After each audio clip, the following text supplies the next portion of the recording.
Good morning. How are you? Happy Saturday. The weekend is here, sexy party people. Oh my goodness. I apologize. I'm a few minutes late. Oh my God, I'm almost 10 minutes late. Shame on me.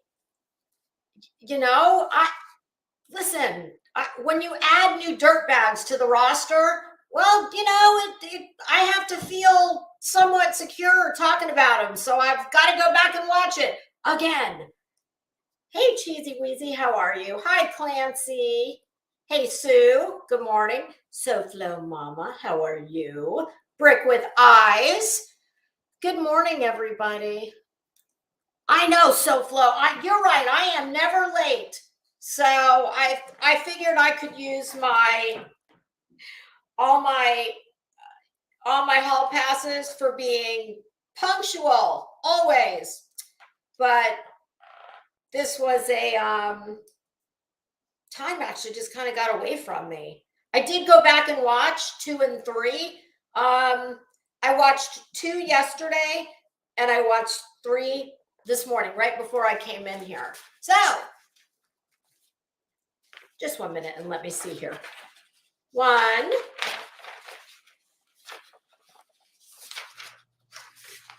2. Oh my God, y'all. This is just 2. I have 3 more pages of, oh, Jesus, Mary and Joseph. Yeah, 3 more pages that I haven't even hit with the highlighter yet. So, but, you know, mainly there's a lot of quotes that I wrote down. And there's only 2 things from the last time. Sorry, I'm looking for something.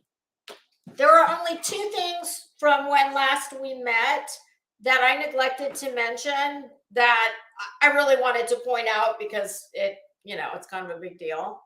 Hey, Liza, how you doing? Oh, SoFlo, you're not kidding.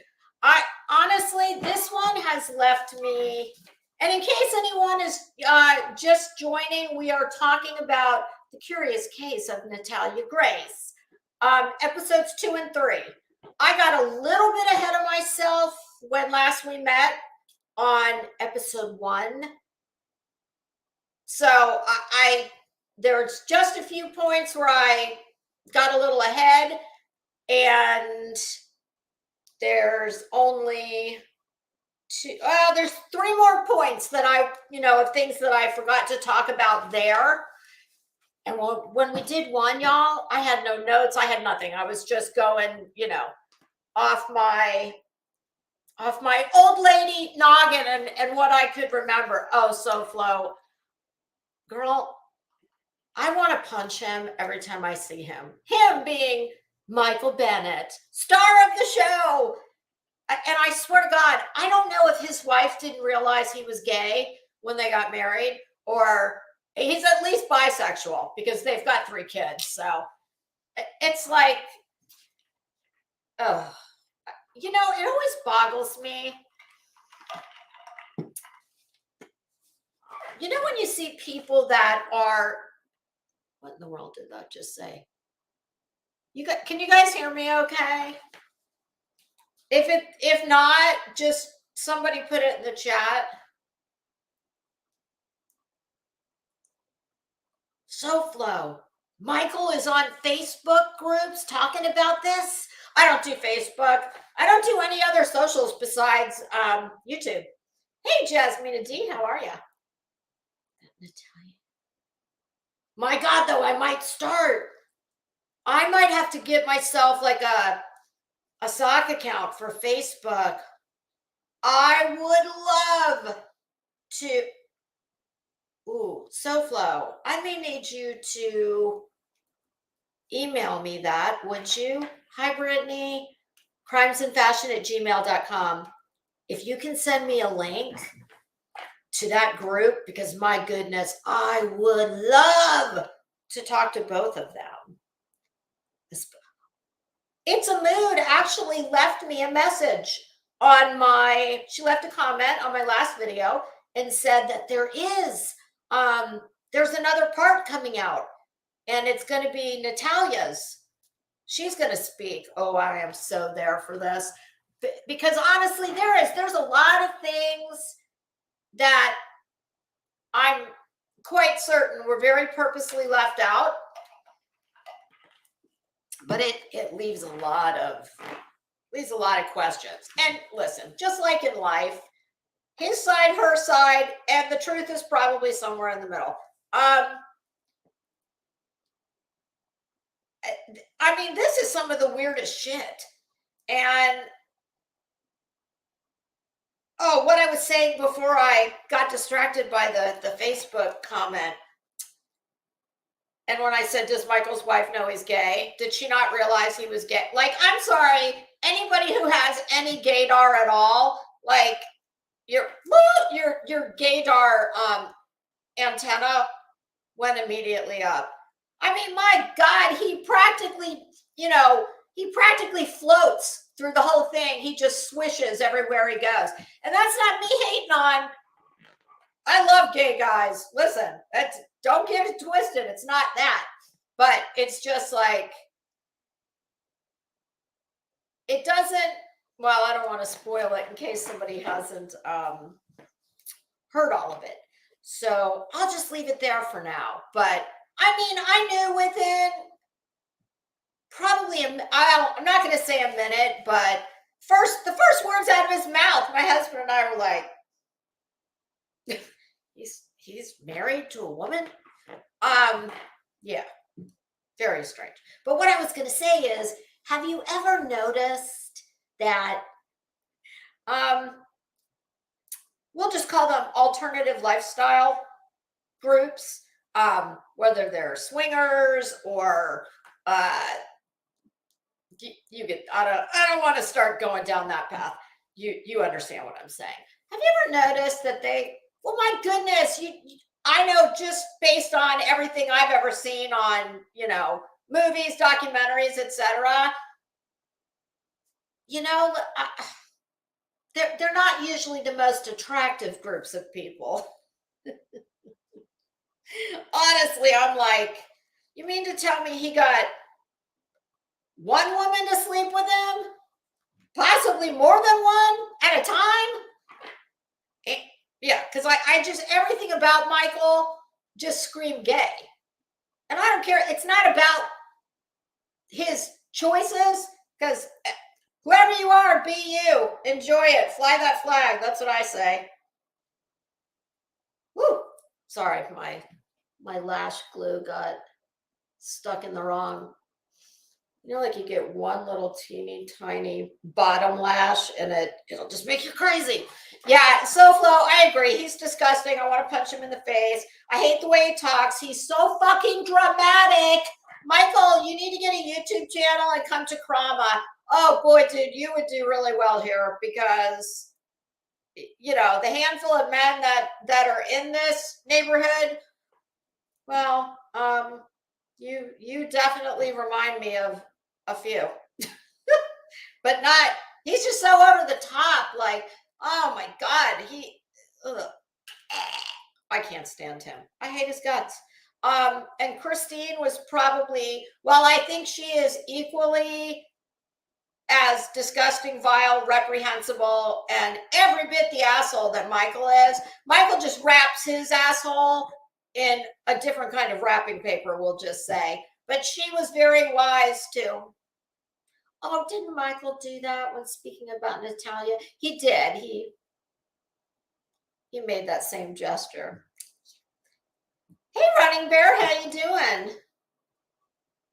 Oh, he is. He's just, God dang, like, he's got most women I know beat. And it's not just the way he talks, it's all the body language. It's his eyes that are just bugging out of his head. Oh, I just can't stand him.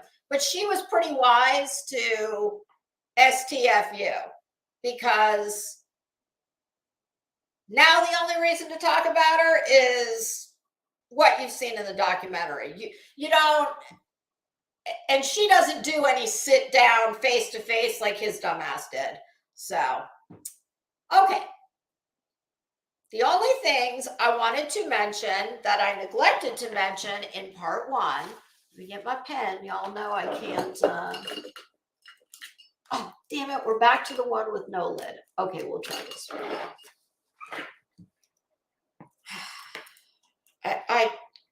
I honestly, and you know what's crazy? I'm still not sure. And I'm assuming that the ending of this thing was very much by design to leave it kind of hanging like that, because they must have known. I mean, I think the way, well, let's just say this. If it was me and I was the production company, I would have probably done the exact same ending. Mike, I am not a cougar. I'm married, Mike. You're only my internet husband. I have a real life husband, remember? So I'm not a cougar. I will take the beautiful blonde part, though. Thank you. If I was the production company, I think I would have left it just like that as well, because they more than likely decided, let's not wrap this up with a nice little bow. They either already had another one, a signed contract for, or they thought, well, let's not tie it up in a neat bow. Let's see the ratings. Let's see how this does. Let's see, how receptive the viewers are. And if we think we can make another boatload of money, well, there'll be part two. So that's just my thoughts on it, especially in light of, they saved some of the really juicy parts until the end.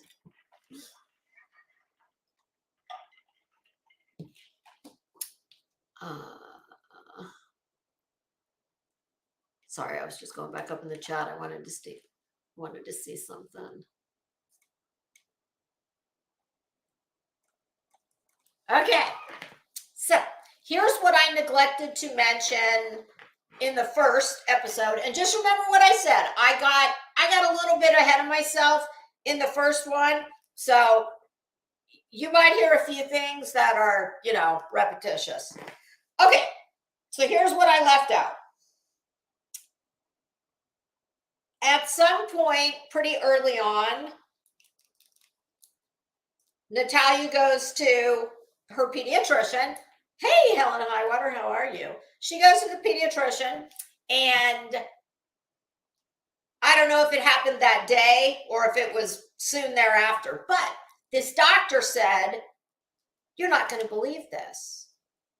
I can put you in touch with another little girl who is the same age as Natalia and suffering from the same very, very rare type of dwarfism. Only 3,400 in the world have this specific type of dwarfism. Perfect. Liza, I don't know. I don't know. I don't know who. I thought I was watching it on HBO, but I think HBO and Discovery Plus merged. So I don't know. I don't know which one is the parent company. And I think that they now call it Max instead of HBO Max. And I believe that it's like a hub where anything that's within their family of brands you can watch from HBO. What is now Max? So yeah, wouldn't it be great?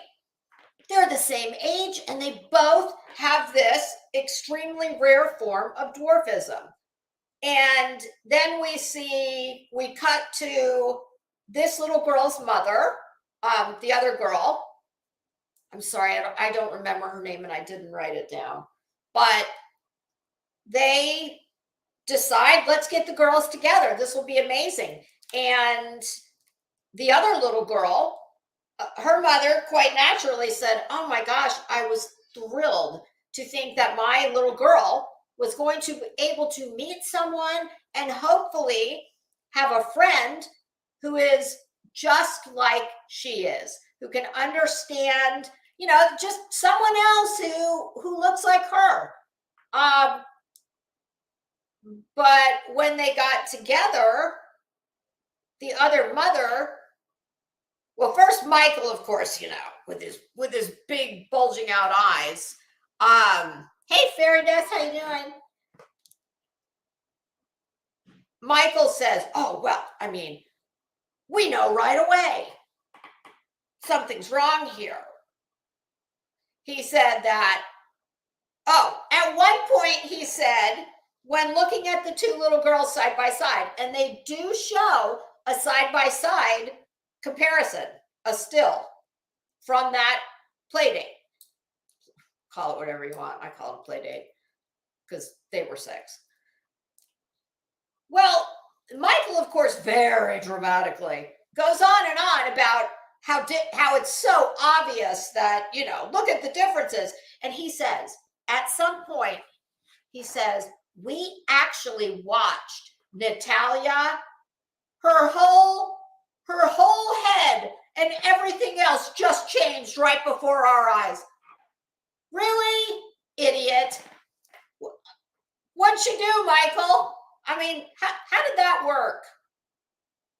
I still don't understand that. He, in the side-by-side,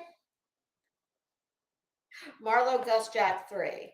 Oh, well, thank you so much. That's very sweet of you to say. And that's a new name. I don't think I've seen you here before, so welcome. I'm looking at these two kids side by side, and Michael wants you to believe that in that photo, Natalia's, well, shit, she's old enough to get her voter ID card. That's what he wants you to believe. I didn't see that. I saw Natalia did appear to be larger, but that's the case with if you took any 2 5-year-olds or 6-year-olds off the street and sat them down next to each other, they're not going to look exactly alike. I mean, kids mature at different rates. They grow at different rates. Their facial features are different. Hey, Ange Carter, how you doing? Yeah, that's what he said. We watched her whole head change.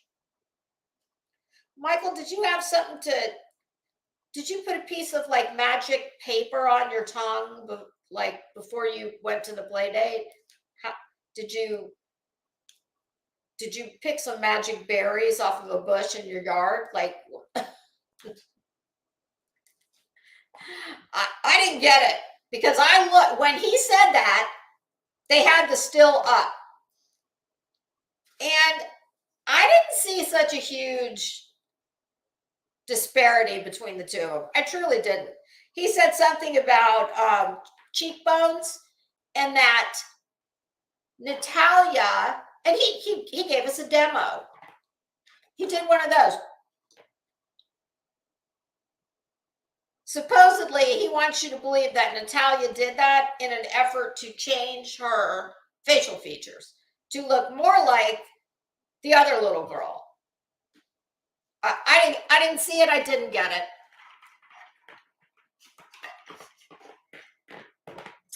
Oh, and did you miss those days? I think, do kids still do that? I know their weed is a lot different than like the ditch weed that we used to smoke. There is no comparison. And my goodness, if that pretty paper, good Lord, that, woo, no thank you. Yeah, Helen, that's what I was wondering. How does one, and that's the word, he didn't say her face, he said her head. We sat and watched her whole head change shape for some such stupid ass thing. Truly one of the dumbest. Hey Sue, did I say hi? I can't remember. If I did not, hello. And if I did, you got a hello +1. So, okay, so there was that. There was something else he pointed out as well about the differences between them. And I don't know anything about dwarfism, anything more than any of the rest of us know. And what I know comes from watching Little People, Big World back in the day. There was another series, was it Seven Little Johnsons maybe? Oh my, that was probably not the, good Lord, did they actually not think about that before they named that show that? I know it was their last name, but my God, couldn't you call them the Seven Little Smiths?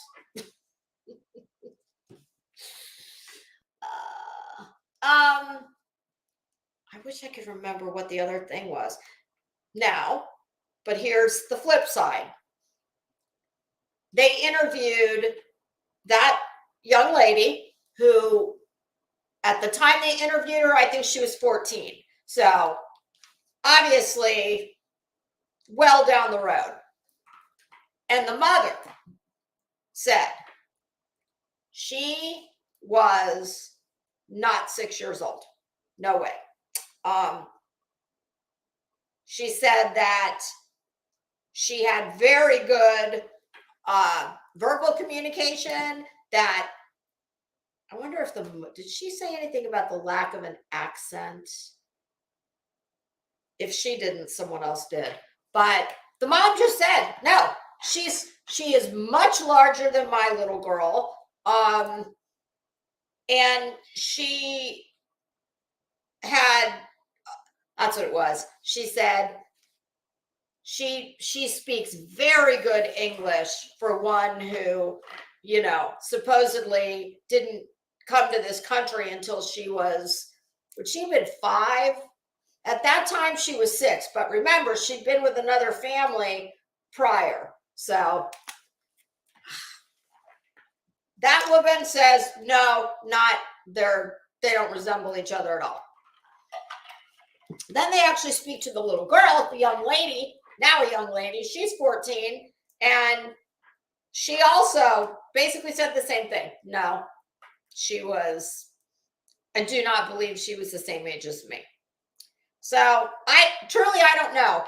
When I looked at the side-by-side pictures, Natalia certainly looked different. Her head was shaped a little differently. But like I said, that's with any group, any 2 kids of the same age that you would randomly just put together.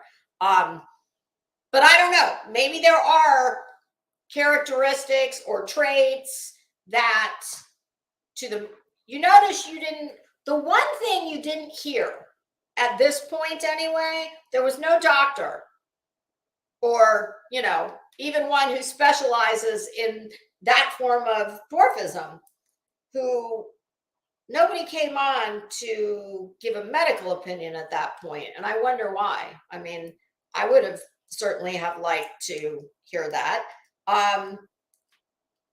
That comes later, but but not about that specific thing in this meeting. Okay, so there's that. And the next thing that I left out was apparently at their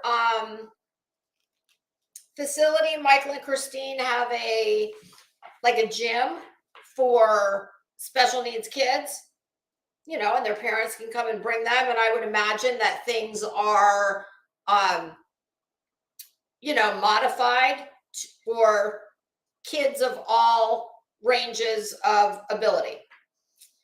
And someone at their gym said, "Oh my gosh, I know a Ukrainian woman. I'm sure that she would be happy to come and talk to Natalia, and Natalia could hear her speak to someone in her native language." So that's what happens, according to Michael. And just said Natalia clearly had no understanding of what was being said, and definitely could not speak Ukrainian. Liza, I agree. Oh, I did see a thumbnail for the behavior panel going over this case. I haven't watched it. I'm going to, and I'm very curious to see if my mind changes. I used to watch them a lot. I have not watched them. It's been quite a while. I'm trying to think what was the last I watched them. I couldn't tell you, but it's been a while. But I am going to watch. So there's that. I listen, for me, there's a lot of things that can go right here in the middle. At several points through this entire series, there's things where I say, oh, 100%, I believe him, her, 100% on this. I do not believe that at all. And then there's the things that are here in the middle that, I don't know, doesn't, on its face, doesn't look or sound legit. Could be, but, and this is one where I'm kind of leaning towards, why didn't she? I could understand that maybe Natalia wouldn't be able to speak it any longer, Ukrainian, but I would have thought that something would have, there would have been something on her face to indicate that she understood, or she recognized at least, the language. But now we only have his word on that, and he's a fucking liar. So, is it true? I don't know. Okay, so there's that. I think that was it. Oh, no. The only other thing, and it really doesn't matter because I was just going to mention it in episode 2, but it did happen in 1. Well, that would be when Michael alleges that Natalia, in one of her, how did he put it? In one of her periods of, wanting to be all, oh, part of the family, get back into the family fold. Christina's in the kitchen washing dishes or something, and Natalia, because she's trying to get back in their good graces, says, oh, is there anything I can do? Can I help you? Well, sure. You want to dry these dishes for me? And God, he is such a fucking idiot. He says that Natalia tried to poison Christine with, wait for it, pledge. Spoken like someone who's obviously never dusted with pledge before. My God, I hate this guy. Michael, that was Pine Sol, idiot. Pledge, that comes in an aerosol can. At least last I knew. I don't use pledge, but I do know the difference between pledge and Pine Sol. I also do not use Pine Sol. but you know, they had it was in the background, and it's hard to miss the neon yellow green cleaning fluid. I mean, the only thing I would confuse Pine Sol with possibly would be, oh, I don't know, ethylene glycol, which not for nothing, but now that is, oh, I don't think they make it green anymore, do they? Because so many people tried and some succeeded to kill a spouse via poisoning with ethylene glycol. What was that? What is it? It's not brake fluid. What is ethylene glycol? Oh, antifreeze. That's what it is. Okay. Oh, hey, Sue, they were mixed, the behavior panel. You know who on the behavior panel, just for me, if I had to pick only one, Chase Matthews, is it Matthews or Hughes? Hughes, Chase Hughes. Isn't Chase Matthews a singer? Yes, Chase Hughes from the behavior panel. If I had to pick one, he's it. I think that guy is absolutely brilliant and usually seems to be very spot on. Okay, I mean, I like them all, but he is absolutely my favorite. And the one, if I could only choose one, he would be it. Okay. So yes, supposedly Natalia tried to poison Christine with Pledge. Pine Sol. You know why I don't believe this? Besides the fact that it pretty much defies logic, because we all know what Pine Sol smells like. Do you not think that the minute Christine had the coffee cup this close to her face, she would not have smelled Pine Sol? I mean, you mean to tell me she just took a big old slug of that coffee and then spit it out? You wouldn't get that far. You absolutely, Pine Sol is, Pine Sol is real pungent.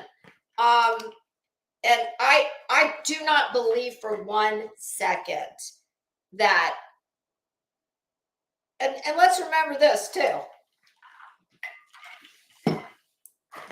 Yes, Helen. Let's remember this. At that time, no matter how old you think she is or was at that time, her hands were just incredibly tiny. And that particular form of dwarfism it looked to me like the fingers, at least 2 of the fingers were almost fused. I don't know that they were fused together, but they were, it's something similar to what I'm doing here. And very small hands. You mean to tell me that in the time Christine turned her back to either grab another dirty dish to put it in the sink or to, you know, put one of the dry dishes in the cupboard?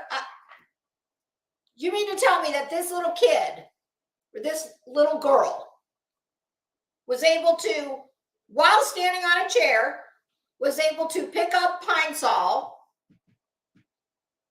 pour it in the coffee cup,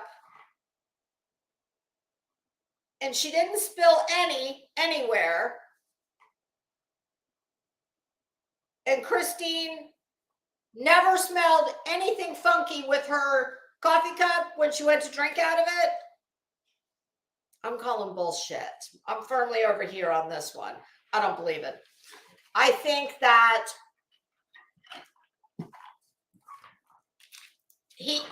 most of what this asshole says is very self-serving. And let's not forget, they're trying to put forth a narrative about how dangerous this kid is. So I'm calling bullshit. I don't believe it for any number of reasons. Liza, you remember Pledge in a liquid form? I do not. That doesn't mean we don't have it, but I very specifically saw a bottle of Pine Sol in the pictures.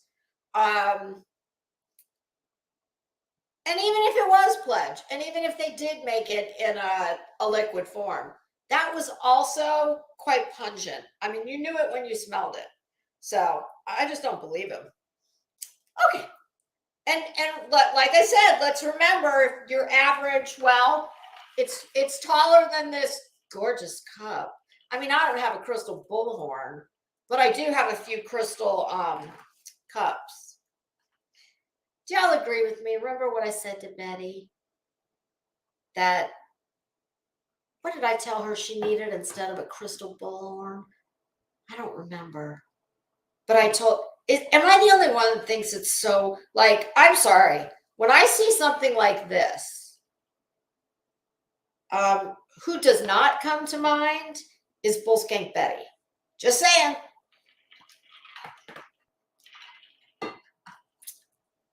But, so it's large. It's, for someone with hands that size, it would be pretty cumbersome to pick that up and to not spill it. I guess what I'm getting at is, if it happened as he says it did, well, the bitch had probably every warning in the world. Don't drink the coffee. Besides the smell, because you're not going to tell me that there wouldn't have been any spilled anywhere that it shouldn't have been. So there you go. Okay, so that brings us to episode 2, where, okay, and this is where we left off. Let me just look at this real quick here.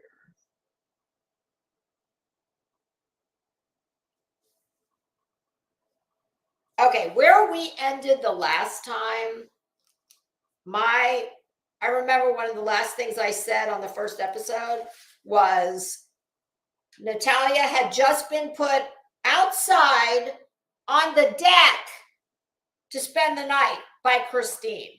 Now, I was a little ahead of myself on there because that actually takes place in this episode. So, but these notes I made are from episode 2, and they are in order that they appeared in the episode. So you're going to hear it twice, just roll with it. That's all I'm saying. All right, so in episode 2, we've got Michael says that by this point, we have been told definitively that Natalia is a diagnosed sociopath. They have been told that you should not ever let her be unescorted in your house at any point in time. And now we get to Ethan's birthday. Ethan is the youngest of the 3 kids. And, you know, because Natalia, I do have a couple funny quotes in here from Michael, basically about, you know, this little girl who's, did they ever say how tall she was? I mean, I want to say, my God, I mean, is she 3 feet? I don't know if she is. She's very tiny, okay? For them to want you to believe that, and listen, I'm not saying that this child did not have some psychiatric issues. Based on everything I've heard from everybody in this documentary, I do believe there absolutely were issues. What I don't believe is that I hate to call Michael a full-grown man, because dude, you're a girly man, okay? You are. I could probably kick his ass. I'm 4'11". I weigh about 100 pounds. I don't believe that he could not protect himself or the rest of the family from Natalia. Hey, Nick, how you doing? Bunning Bear, you think Michael, Bennett, and Bullhorn, Bullskank Betty would be a good couple? Oh my goodness. Hide the matches. Okay. So Ethan, the youngest of the three boys, well, it's Ethan's birthday. And apparently Ethan is obsessed with cows. So being the fantastic parents that they are, they find this place, which I thought this was actually really cool.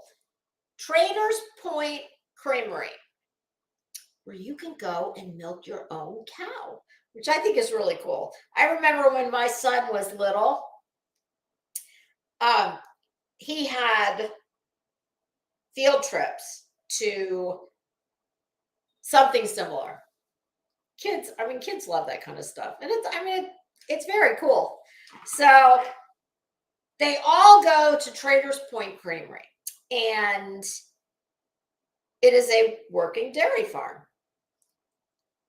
And apparently there is an electric fence at various points on the property.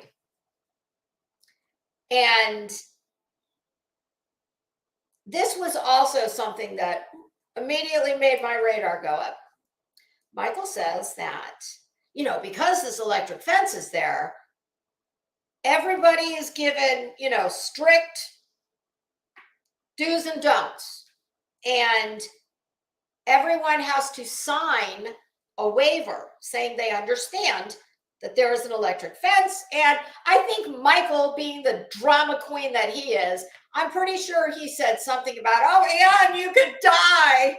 Dude, it's not the fucking electric chair, okay? It's a fence. And I'm pretty sure that if they are allowing members of the public to come and, pull an udder or two, well, they're going to make sure that it's not like 1,000,000 volts running through there. I mean, God, he's so stupid.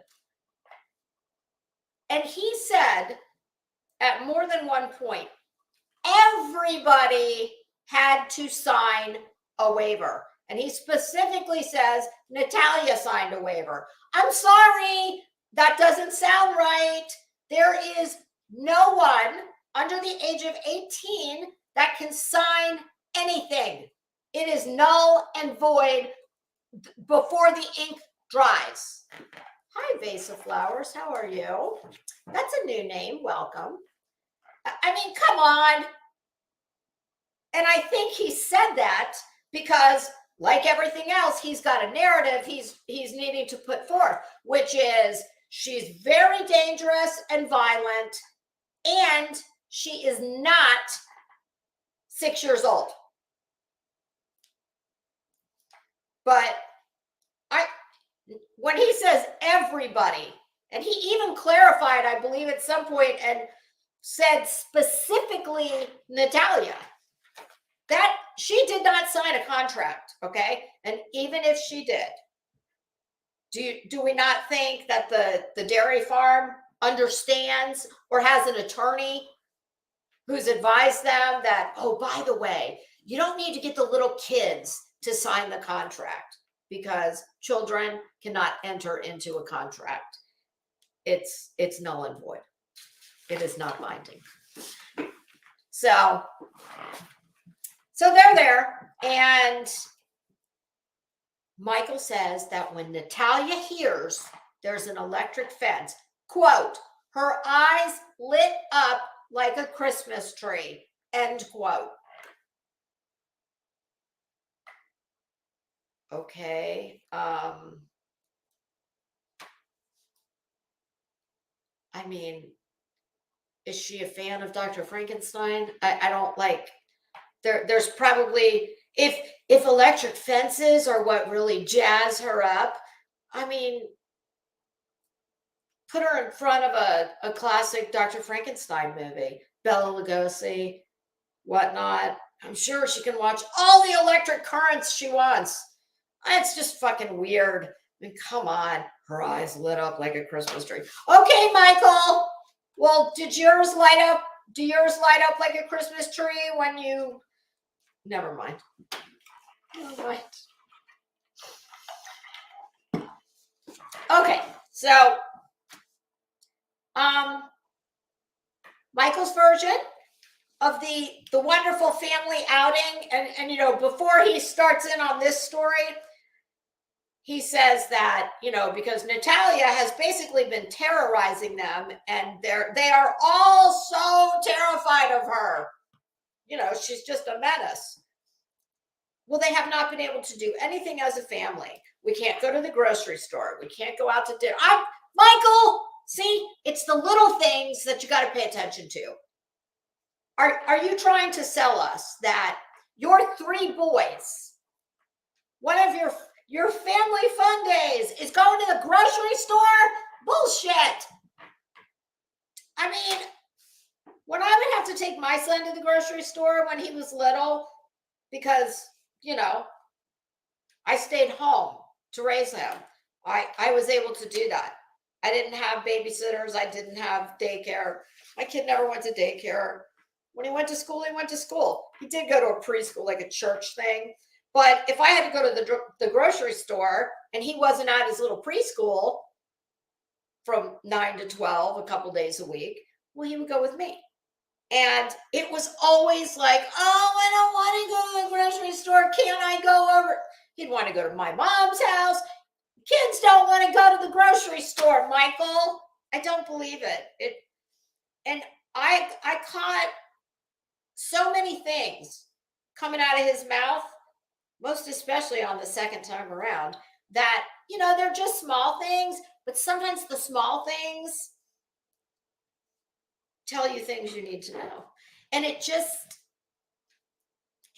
didn't sound true, because everything this douchebag does is for dramatic effect.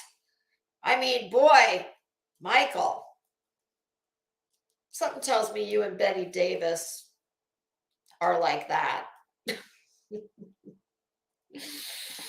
Oh, Michael, you do not have Betty Davis eyes. No, you've got crazy eyes, but they are not Betty Davis eyes. God, I used to love that song. Kim Carnes.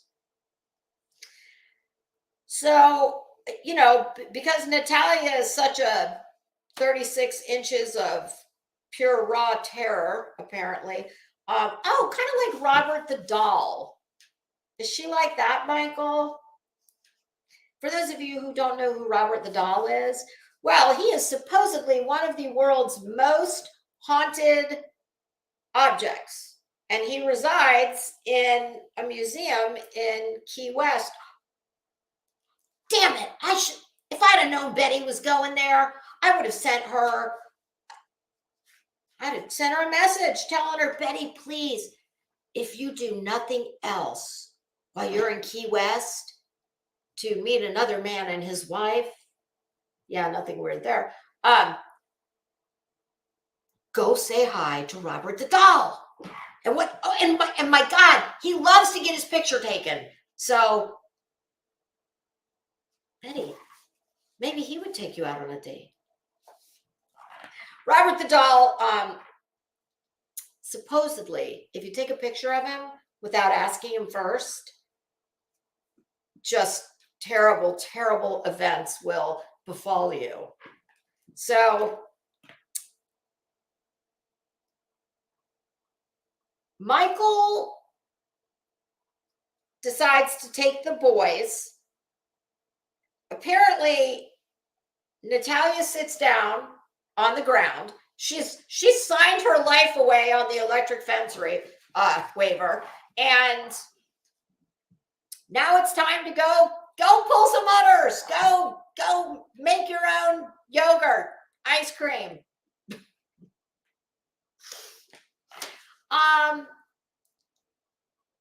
Michael's version is Natalia sits down on the ground and starts having a temper tantrum and says she's not going anywhere. So Christine, being the wonderful mother that she is, she tells Michael, oh no, you and the boys, you take the boys and you go on ahead. I'll stay here with her. And in Michael's version, my goodness, a fight ensues and a scuffle happens. And Natalia tried to push Christine into the electric fence to kill her. Michael, I think I said earlier, it's not the electric chair. It's an electric fence, okay? Probably, I mean, I don't know how many volts and amperage and whatnot, but, you know, I'm just going to go out on a limb here and guess that if your business allows people to come and have real-time interaction with your cows, you're not going to have a fence that quite literally could kill someone. You know, it may make you do a little dance in your shoes that you didn't know you were going to do if you touch it, but I don't think it's of the wattage and the amperage to kill anyone. So a scuffle happens. Michael comes racing back with the boys in tow. And he said, hold on, I want to quote him exactly.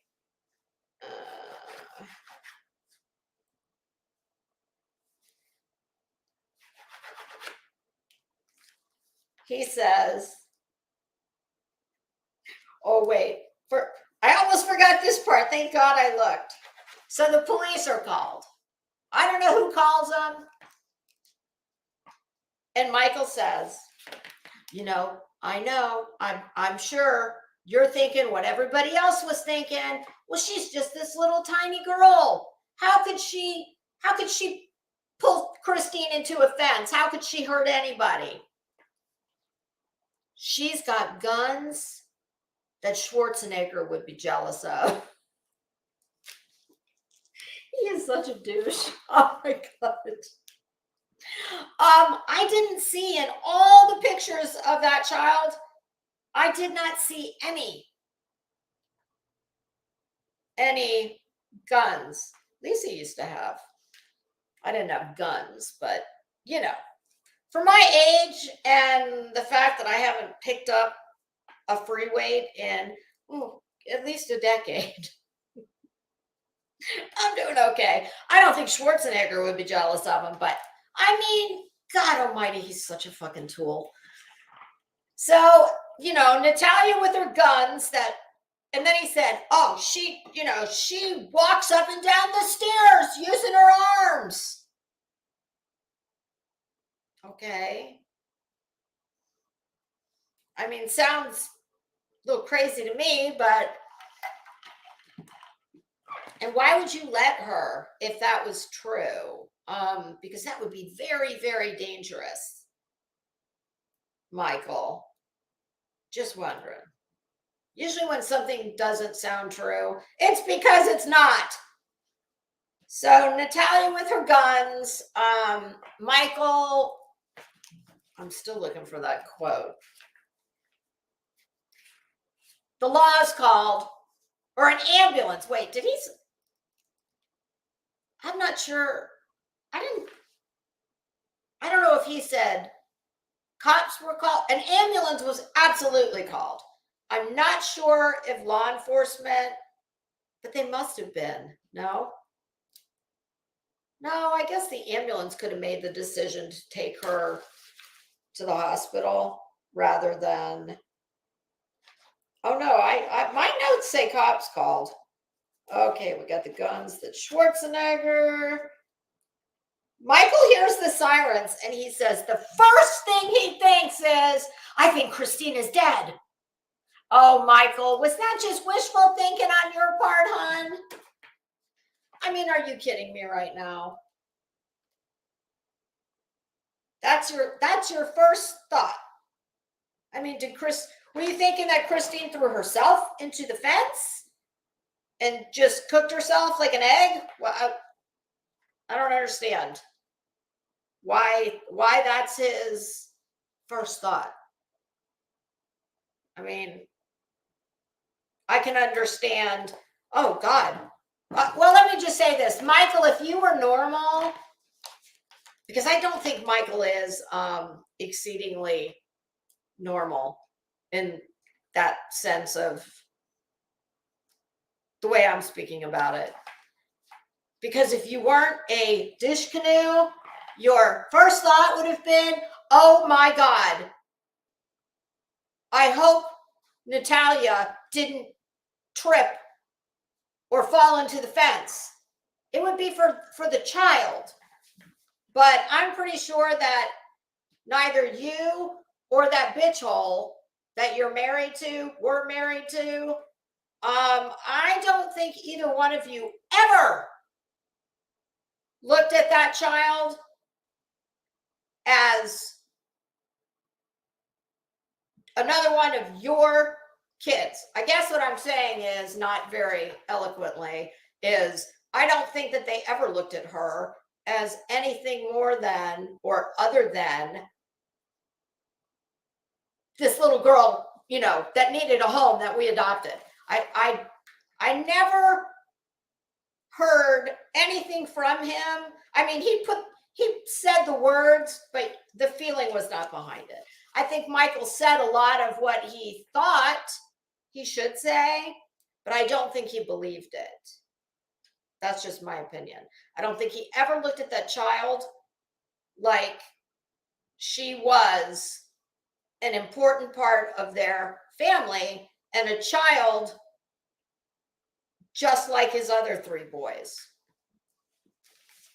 Hi, Sarah Silva. Oh, overly theatrical. Yeah, I've called him a drama queen at least 3 times since we started. He's a tool. Yeah, I mean, he's an absolute tool. So it's just bizarre to me that, which is why I believe that this is all a narrative he's trying to spin. Because I'm sorry, I don't give a damn if she's your adopted child, your birth child. If you are out somewhere and you have left your wife and daughter behind, and you know there's something that's at least, well, if you want to believe his words, very dangerous fence. Well, any normal parent, your thought immediately first goes to your child, oh my God, I hope nothing happened to my baby. Drama queen in a camp way? No. Drama queen as in, I mean, to me, he's more gay than straight all day. And that doesn't matter. It's not about his sexual preference, but he acts more like a woman. He's so, God, he's everything about him is over the top, from his God almighty, very deliberate choice of wardrobe to his home decor to his, he's just dramatic as hell. Every story, you know, it's not just the shit he says. He's got all the body language, and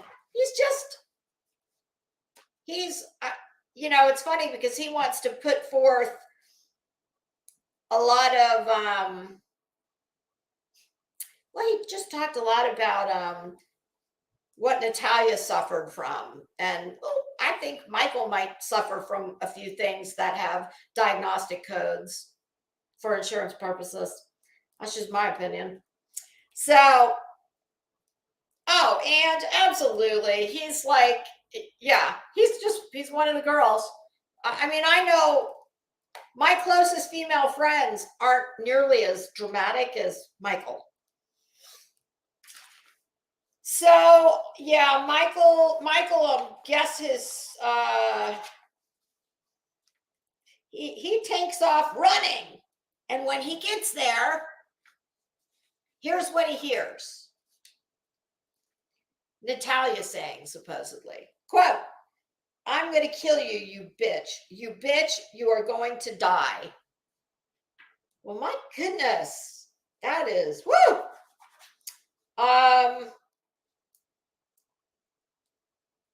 The ambulance is there, and the ambulance takes Natalia to the state mental hospital. And of course, to hear Michael tell it, he's just so relieved, because they've been trying to get help for her. Everybody says there's nothing they can do. I don't believe that either.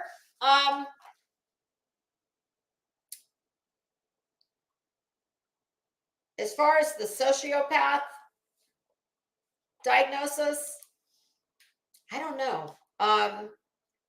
He's not, if he was the only one who said that, I probably would not believe it. But Beth Karras from Court TV fame, and she's, done consulting on all kinds of documentary productions, legal commentary, etc.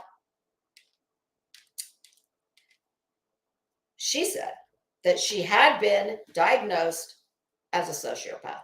So I do give credence to that, but I wouldn't if it was just for Michael, which is what happens when you are someone who is overly dramatic, over the top, and a drama queen. People tend to take a lot of what you say with a grain of salt. At least I do. So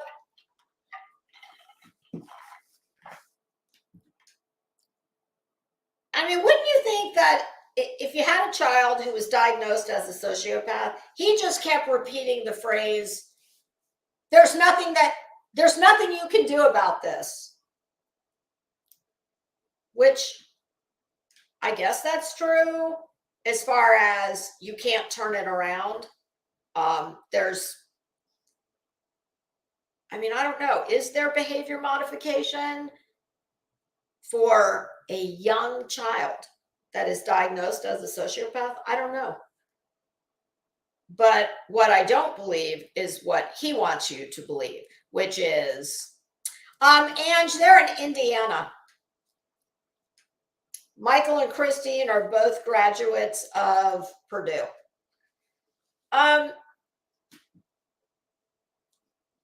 While I can definitely believe that you cannot take someone who is a sociopath and, make that go away, but this is a very young child. And I would think that there would be plenty of mental health counseling that could help deal with the thoughts, the feelings, etc., and maybe helping to integrate her into the family, and just help her to grapple with what is and what is not acceptable behavior, and this is why. So Beth Karras does make a good point that they never call the police. And I don't believe that I never heard him say anything like, we want to return her back to the agency, which that to me was interesting. While the strange little details, he says lots of strange things that are on the face of them are seemingly just that. They're just meaningless details, but make my ears perk up. This as well, the scenario I just talked about, what he didn't say also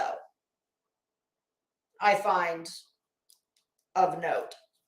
So Natalia goes off in the ambulance. Christine, thank God Christine is going to live to see another day. I wonder if Ethan got to milk his cow. I sure hope so. If not, I hope y'all took him back one day when it could just be all about Ethan. Either that or take him to the grocery store, because that's where all kids want to go. That's where I know I had lots of family outings, was the grocery store. This guy's such a douche. And Michael wants us to believe that, I'll take him at his word, but not for the reason you think. He wants you to believe that at this point, oh my God, they're so relieved that Natalia is going to get some help. Oh, I believe they're so relieved. They're so relieved that she's out of their hair. And off to the state mental hospital she goes, which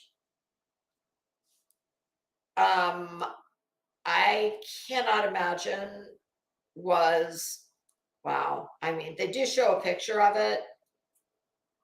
I know Florida has a state mental hospital. And I have heard many horror stories from that place. I'm pretty sure that would be the case in any state. And, here comes another story that just doesn't make sense. So she's there. They're all breathing a sigh of relief. And you hear some audio clips from different faculty members. One woman, two women, and a man, I believe, nurses. And, I'm glad I looked at my notes. Yes, Michael and Christine said they wanted long-term. Sorry, you guys. Oh, I've got one lash that is stuck to the top. It's almost like, okay. Michael and Christine want long-term care. Oh, I'm sure they do, because that keeps her out of their hair. I guess Michael just wanted to leave her there until what? She was not their problem anymore, until they could just legally write her off. Hey, Amethyst Moon, how are you? I'm looking for the quotes. While she's in the hospital, Natalia makes a drawing with crayon, and it's got the various family members, the three boys, Michael and Christine, and she says she's going to stab them and drag their bodies outside and bury them under the deck. Well, goodness, that Natalia, some things, girl, some things are better left unsaid. That would be one of them. And they show the drawing. What I saw in the drawing was what looked like a very crude child's drawing with crayon.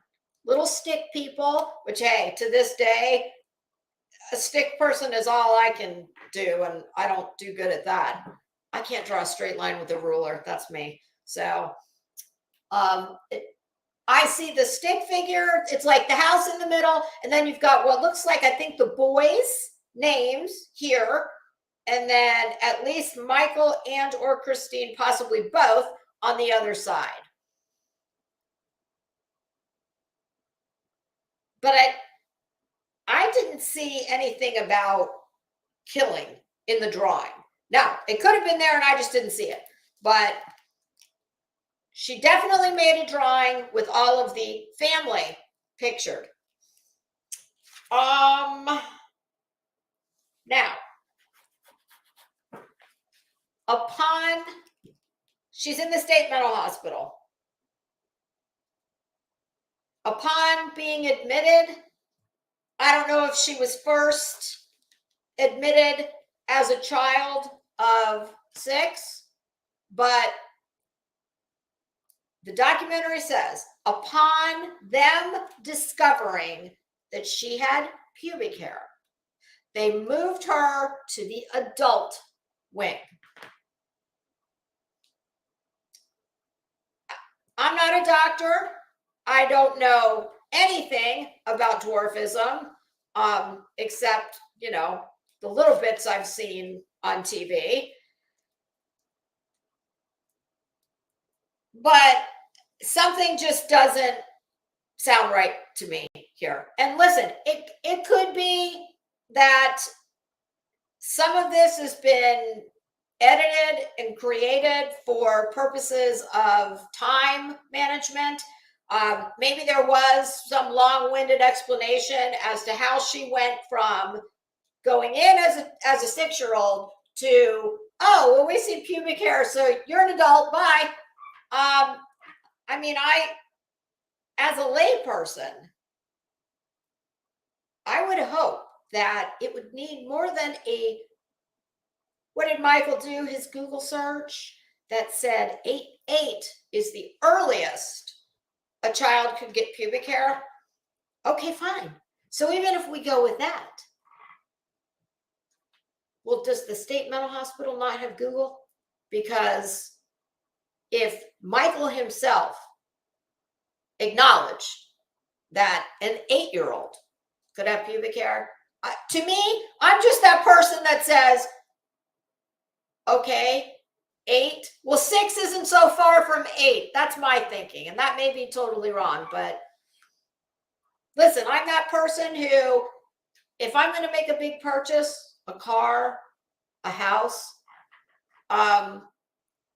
if I want that purchase, I'm not that person who's going to lose something that I want over, well, let's just look at it like this. Let's say you're going to buy a car and the car costs $80,000, or your budget is $80,000. Well, let's say that you're going back and forth at the dealership and the absolute rock bottom of the barrel is $85,000. I'm that person. I want that, and I'm spending the $85,000. There are people who are going to be the exact opposite, and they're going to say, "No, I'm not going to pay $80,001. $80,000, that's it.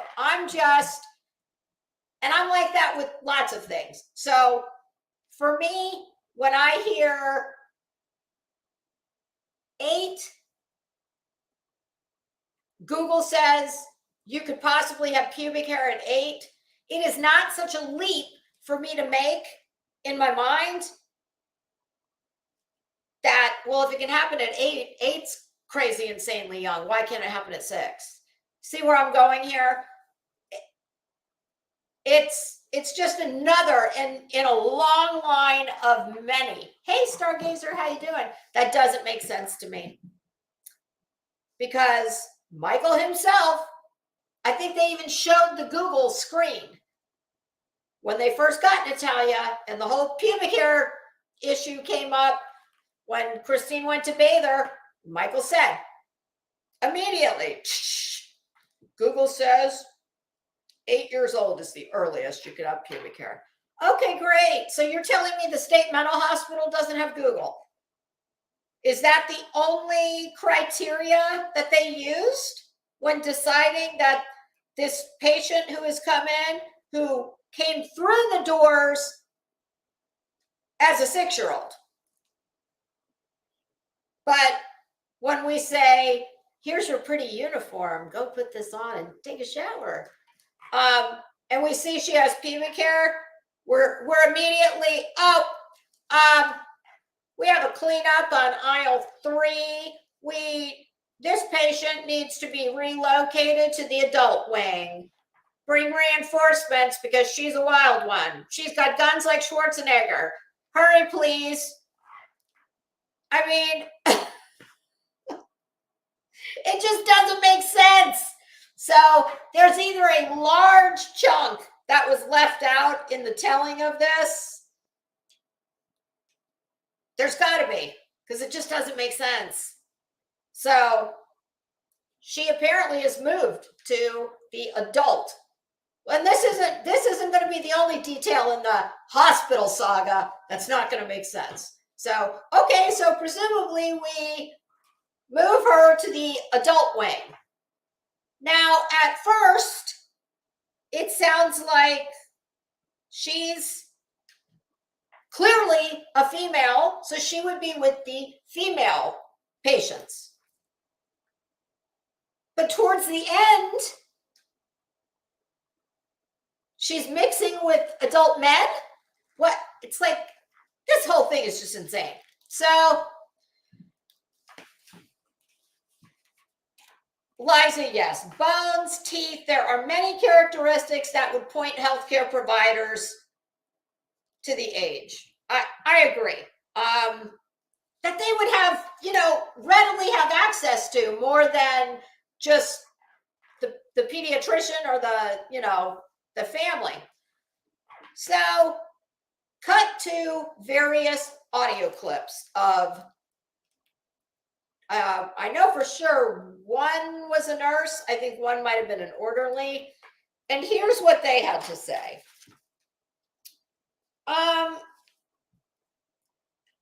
She was aggressive, manipulative, foul-mouthed, sneaky. She would act like she couldn't speak English. And then, when she got what she wanted, she was quite fluent. Used promiscuous language and was hypersexual with the males. Okay, which begs the question.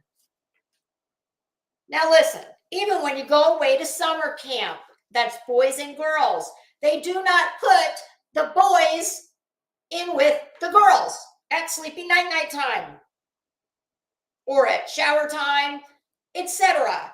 It's a girls' dormitory or cabin and boys' cabin.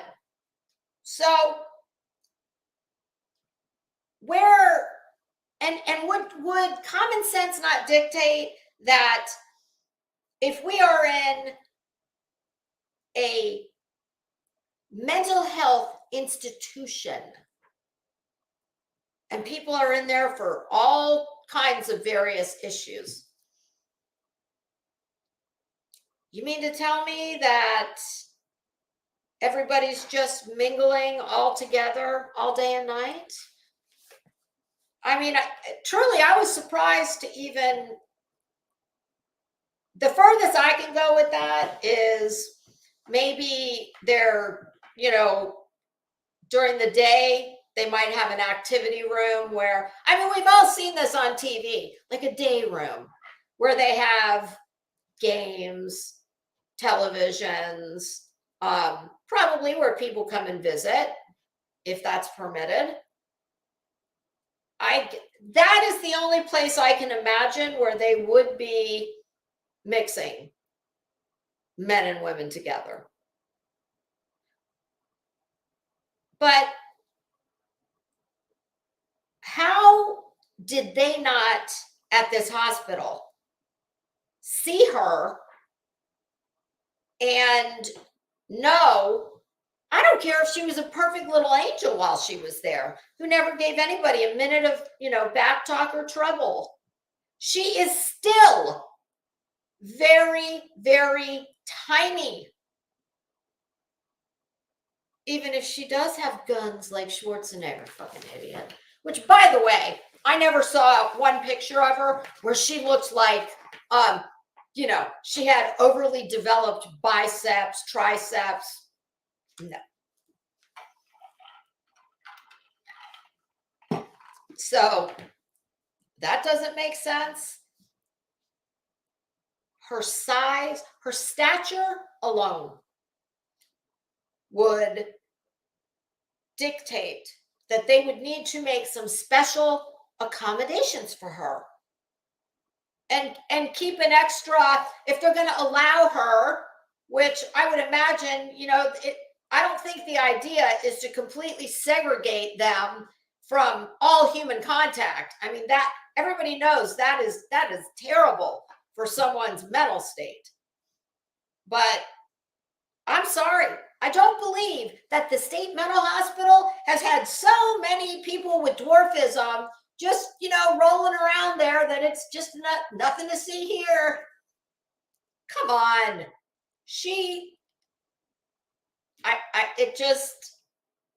None of this makes sense to me. It truly doesn't.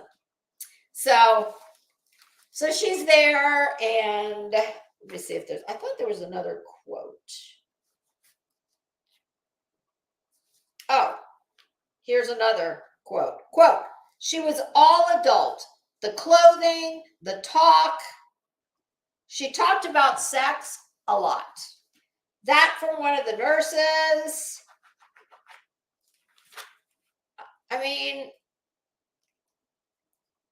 and here's where I am now. At this point, I'm starting to question, well, how old is she? Because I have to say, of all the various, images they show, family pictures, pictures with just Natalia, the picture where she's sitting on the sidewalk, it looks like they're probably waiting for the school bus. It's Natalia, it's the three boys, and Christine is sitting on the sidewalk. It looks like all the boys have backpacks.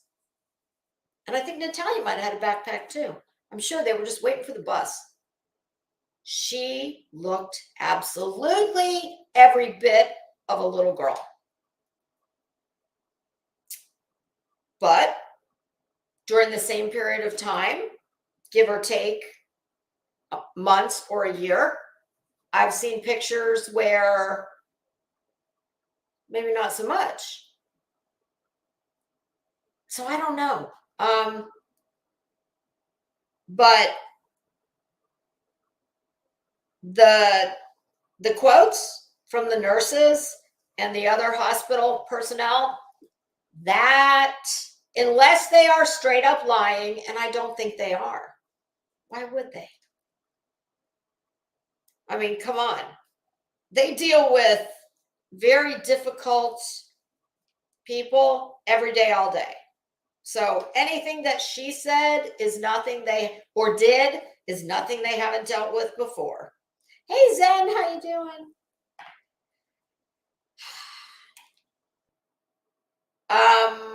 That talking like that and the behavior, I don't know of any child that's that young, 6, 7 years old, anywhere between 6 and 8,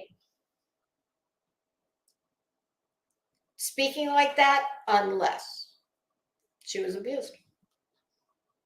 And then that would account for it in my mind, because that is a very common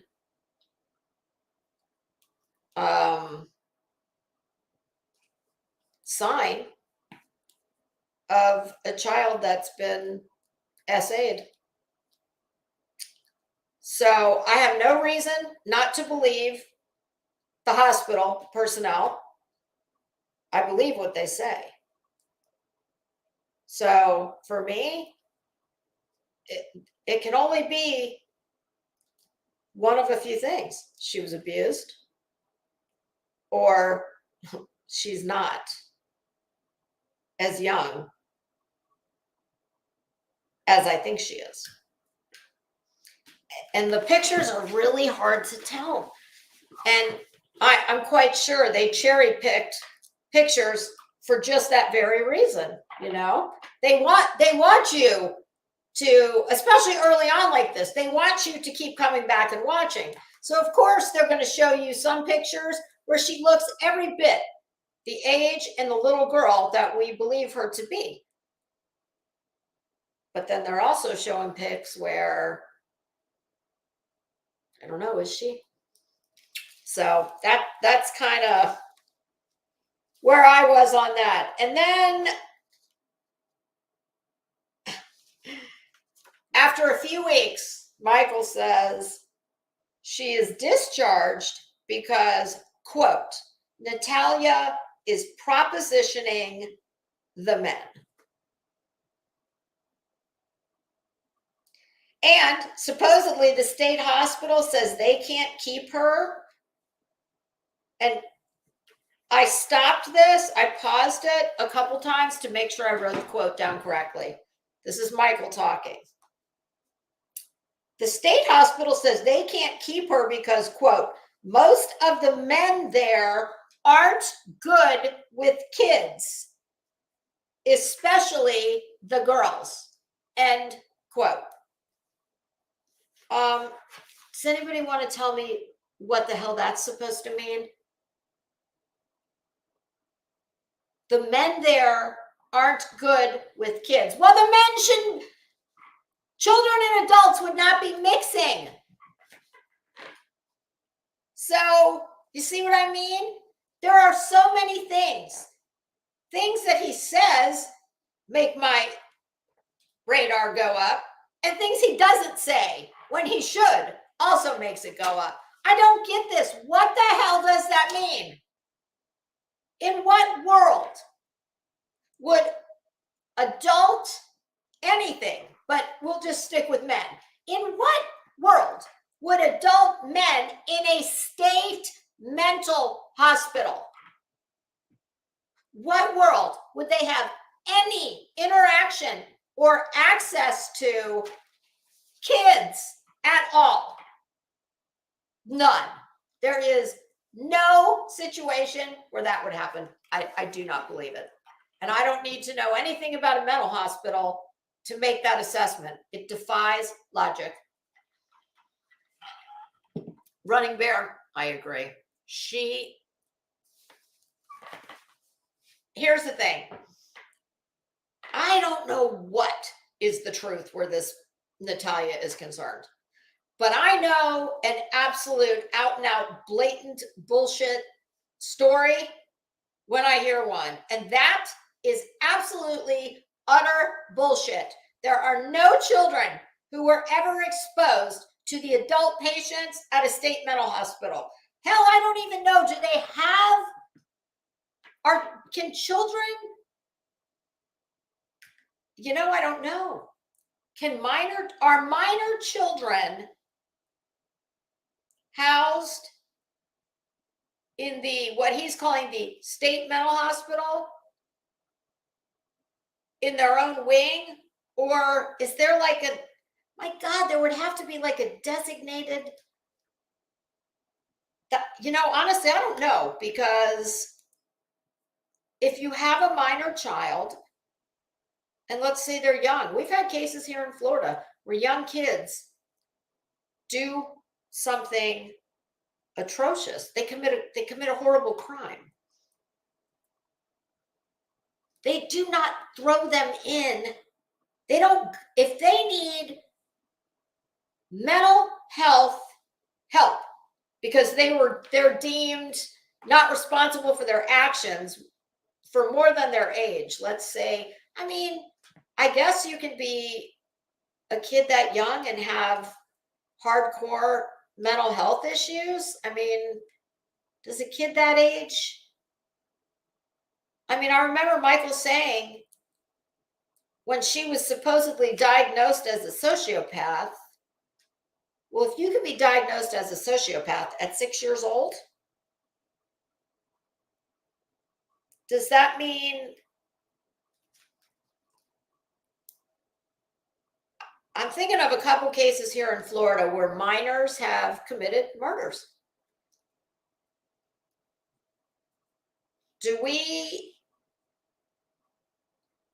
I think they are housed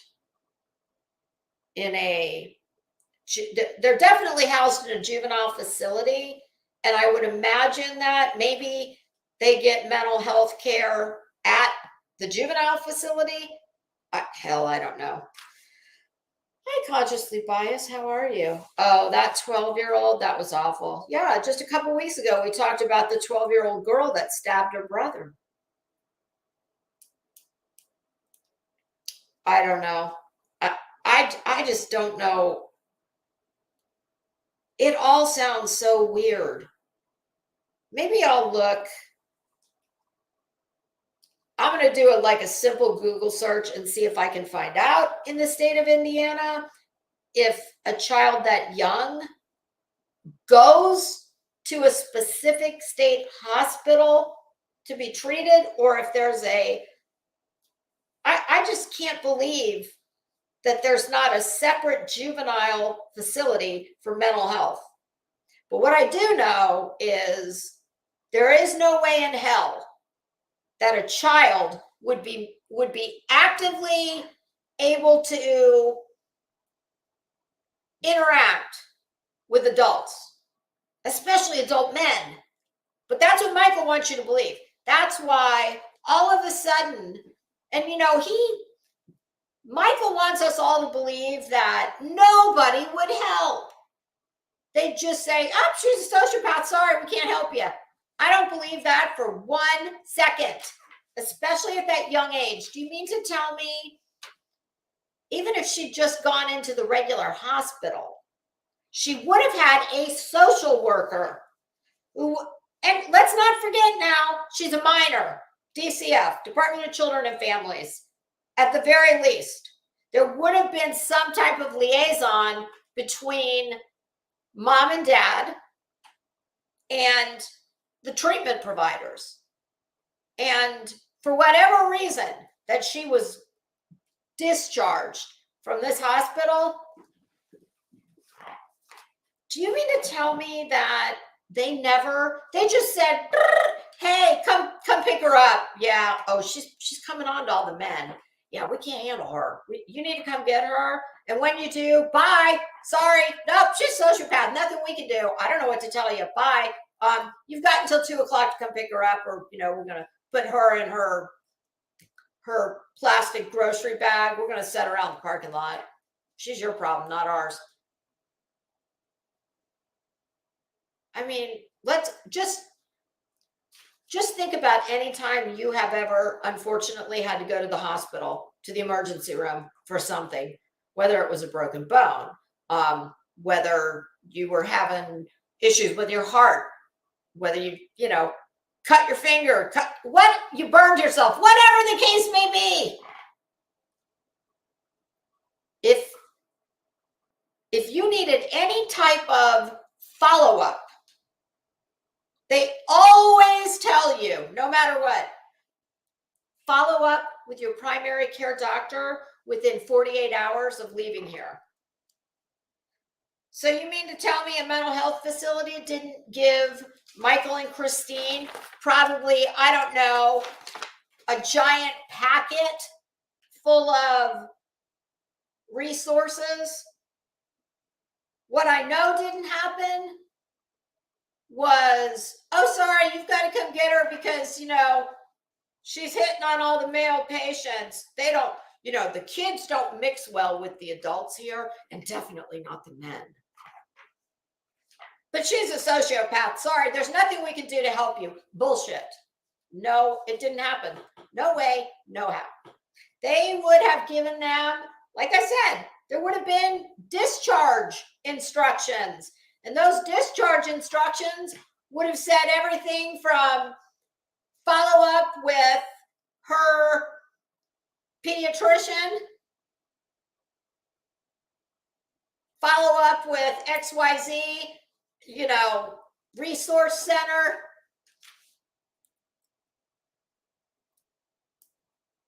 No, fortunately, I have not had the occasion to be in the hospital. But I've been to the hospital, and I just do not believe that clearly the child was discharged. My guess would be this is not, we're discharging her because this is not after evaluation of X amount of days, whatever it was. We are discharging her because we do not believe this is not the appropriate facility for her. And we are unable to, cater to her specific needs. I mean, every bit of it defies logic. It just makes no sense. Yeah, and we're not going to know. But I guess all I'm saying is, I don't know what happened. I don't know. I see a lot of things that do not make sense and that do not point to her being a child, but I also believe little to nothing that those two had to say, or just Michael, really. Christine never speaks. But what I can do is I can come up with rational and logical things that can explain why Natalia may have behaved differently than her 6-year-old, 7-year-old, 8-year-old peer counterpart. So, but I don't believe what he says because it doesn't make sense. Because she's a young child. We're not talking about, someone who's spent years in and out of institutions, jails. No, nothing he says makes sense. None of it makes sense. And if it doesn't make sense, it's probably not true.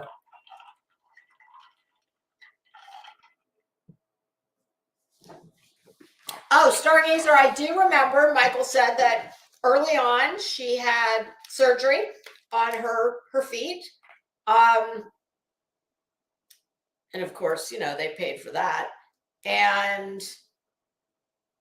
But that was all that was said. There was nothing more. That's a good question. Was she at a pediatric, at a children's hospital? I would hear, and you know what? That's a great point. And I would say she probably would have been at a pediatric facility, even if she was 50 some odd years old, because they wouldn't have the instrument size, they wouldn't have had all of the, the instruments and the aftercare, even oxygen masks, all that kind of stuff. They would not have, she would have been better served at a children's hospital, whether she was a child or not, just based on her stature. That would be my guess.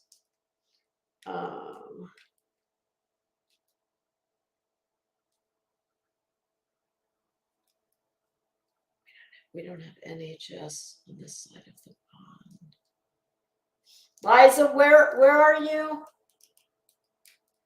Are you in Canada, or are you in you're not in England, are you?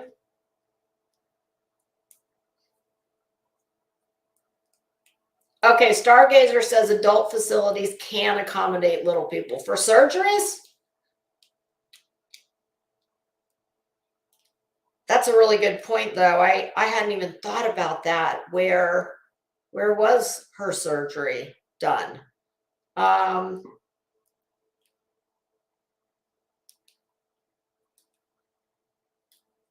Yeah, listen, you're not.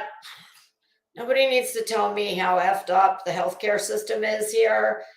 There's no good answers. Our healthcare is a friggin' mess. Don't think for 1 minute that big pharma doesn't. They're running the show. And our insurance premiums, holy shit. We pay, by the time you figure in the premium my, co-pays, medications and it's just me and my husband. We're just a little south of $2,000 a month. And that's an 80/20. The healthcare system is utterly broken. However, it's better than what you guys have across the pond. I know that. I have friends who are Scottish, and they pay out of pocket when it's something, really important, like the guy the family friend I'm talking about, he had to have a major surgery, and they paid. They carry special, like a policy that you pay for so that you can get care without having to wait forever. But all right, so Natalia's discharged, and again, Michael says she's diagnosed as a sociopath. That, I wish they would have talked more about that, truly. That I would like to have known more about. Something tells me we might find out. I hope so. But just remember, all of this that happens, all these allegations about knives and drawings and she's a sociopath, they never call the police. And they also never say, they don't ever call the agency and say, we're bringing her back. And I don't know. It's hard to say. I mean, it's easy for me to sit here and say right now, if I truly was in fear, like he wants you to, like he says he is, and the whole family was, not just him, they've got their other kids, and I can totally understand the other kids because they're kids. But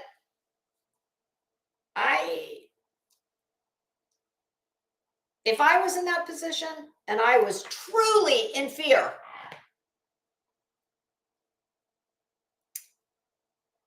I mean, at some point, I'm going to, I don't know what you do, but I think I'm definitely, what I'm going to try when I'm at my wit's end, and we basically cannot have any semblance of a normal life because she's basically locked in her room, and anywhere she needs to go, one of them has to escort her, which is what Michael says he's been told to do. I mean, at some point, is it reasonable to think he's going to do this for the next 12 years? Or are you going to, I don't know what you do, but what he never did, they never called the police, and they never called the adoption agency and said, we're bringing her back. We're in fear. She's a sociopath, etc.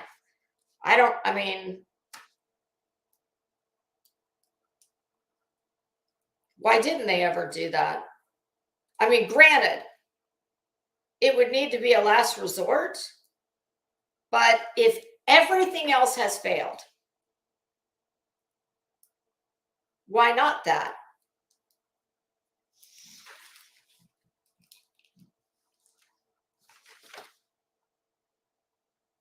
So Michael says that because Christine is so frustrated, pissed, in fear of Natalia. Basically, she plays what Michael called the tell me everything game, where she sits her down in a chair and just berates her. I want to know everywhere you've lived. I want to know everybody you've known. And this is the point when the go sleep out on the deck comes. Because Michael says that after yet another round of tell me everything, and Natalia's not telling her what she wants to know, she tells her, well, you don't want to do what I ask? You don't want to be part of the family? Well, good. Then you can go sleep outside on the deck. I mean, come on. Even if the woman thought she was a fully grown adult masquerading as a child, listen, when you get to the point where you're doing that, why not call the police and let them tell you where to go with this? Or better yet, you reach out to the adoption agency and you just say, listen, this is not working out. And listen, the first family, because she had an adoptive family before Michael and Christine, and they basically returned her. So if they did it, this agency was on notice. They knew that there were issues. So why are they adopting her out like immediately? I mean, if it had been me, I'm thinking they had a case, Michael and Christine, for breach of contract, but I don't know what they signed. I don't know what it looked like. But when you've gotten to the point when you are telling someone who, even if she's, like I said, 50 years old, even if she's a fully grown adult, you are still at the point where you are denigrating, you are emotionally abusive. I'm sure she was getting physical with her. I mean, that's just cruel. To get your pillow and blanket and you can sleep outside. I mean, clearly they've lost all control and sense when they're at the point that they're doing that.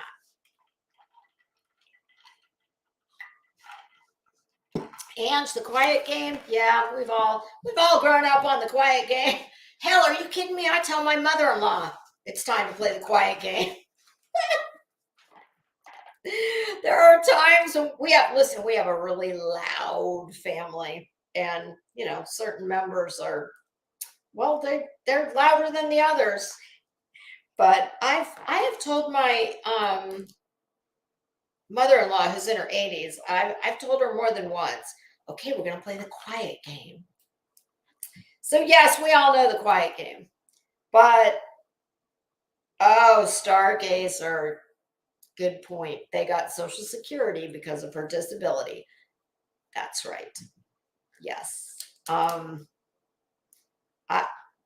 would imagine, despite what they wanted people to think,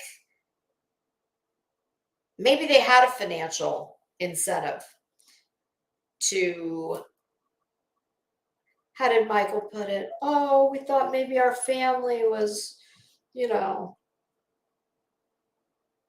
we could, I don't remember how he put it, but like, oh, we're doing so wonderful. Why not just, we have room in our heart and our home for another. Yeah. The fact that she came with a disability check probably didn't hurt things, because I don't think that they probably had, at least material possessions, I don't think they probably had what they wanted people to think they had. Oh, kind of like some YouTubers on here. Yeah. they want to show you all this stuff, but if you have all that stuff and you're paying some crazy interest rate on it, well,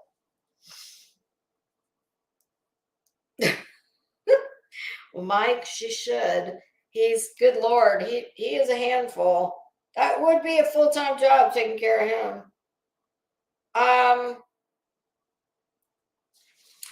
Yeah, I don't know. So, as Natalia's out there on the deck, this is when CPS, or there they call it DCF. So, shockingly, oh, Michael says that after Natalia's outside on the deck, he said, oh, about 3 hours in, he just couldn't take it anymore, and he went down and got her. I will say that of the two of them, I think Michael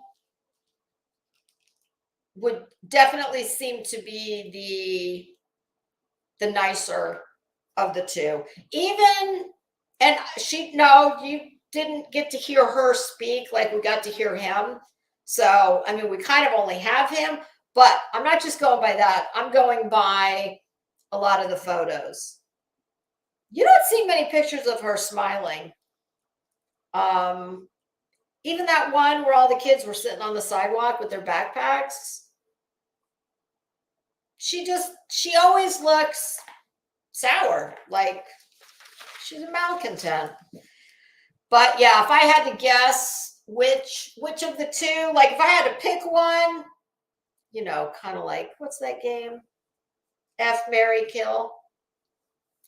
Well, if we had to play the who do you want to have dinner? Who you have to pick one to have dinner with? Would it be Michael or Christine? I'm taking Michael all day, and she's no.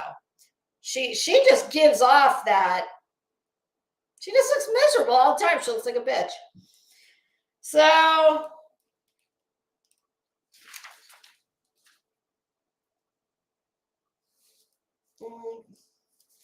Michael goes and gets her after 3 hours. Can you imagine?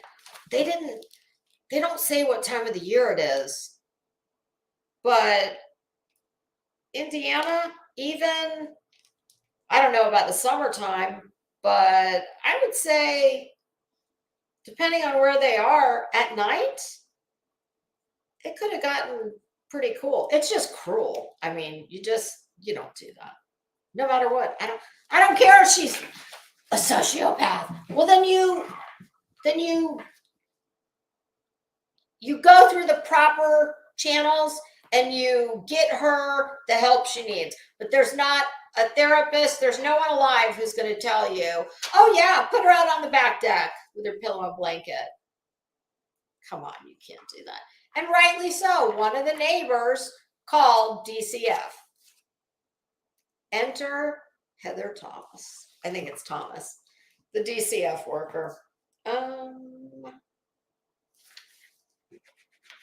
So first, I think, hold on one second. Let me see how much more we have to go. Oh, shit.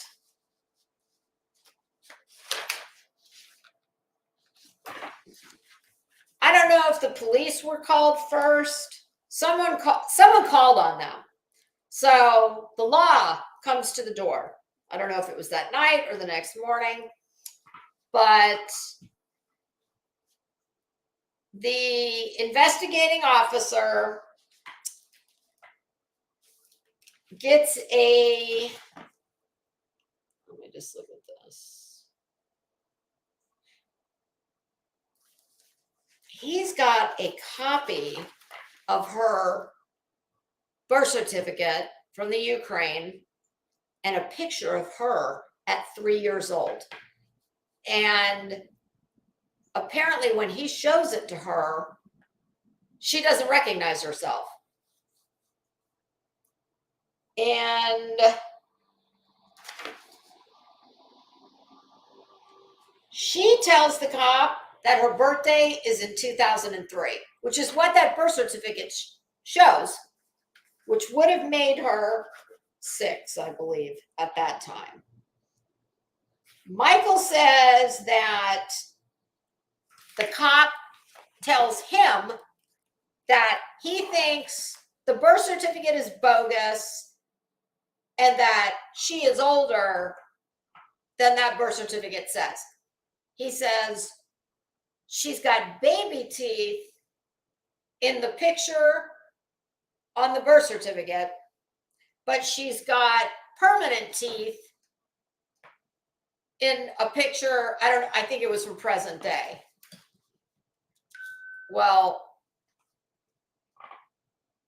hell, I couldn't tell you when my kid had all his permanent teeth. I don't remember.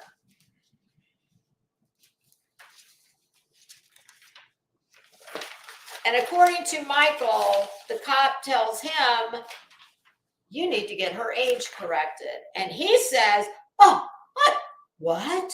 I've never heard of such a thing. I didn't know such a thing even existed. And truthfully, I didn't either. I had never heard of that. At this point, I guess Michael and Christine want to get in touch. They get in touch with the previous adoption agency. And hold on, you guys, I gotta stand up. Oh, my sciatic nerve is killing me. Oh, God.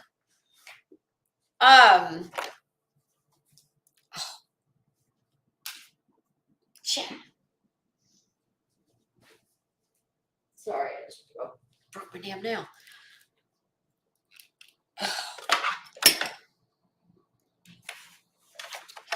Oh yeah, I'm at about 2 hours. That's why this is happening. My God, I still have like 4 pages to go. That's not gonna. We are definitely going to be coming back for part 3. I can tell you that. So Michael and Christine call the agency and they say, we need to know. We need more details because we don't think that she was born in 2003. We want to talk to the previous family. Now, wouldn't you think you might have asked these questions? Oh, I don't know, prior to adopting her? The adoption agency says no dice. It's a closed adoption. Sorry, can't help you. And I don't know how many times he tried, but he says that at some point they tell him that backpack that she had, look very closely in that backpack. That's the best we can do. Well, when they do that, lo and behold, I guess there was one of those little, like, they usually go inside of a plastic sleeve, a little tiny ID card. And it was filled out with the first family's info. So that was Gary and Diane. I thought I wrote their last names down. Doesn't matter.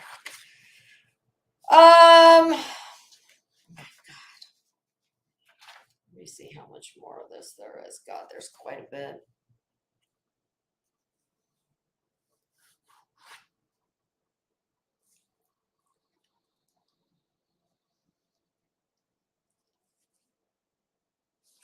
I'm skimming through this really quick to see if I can just paraphrase all of it.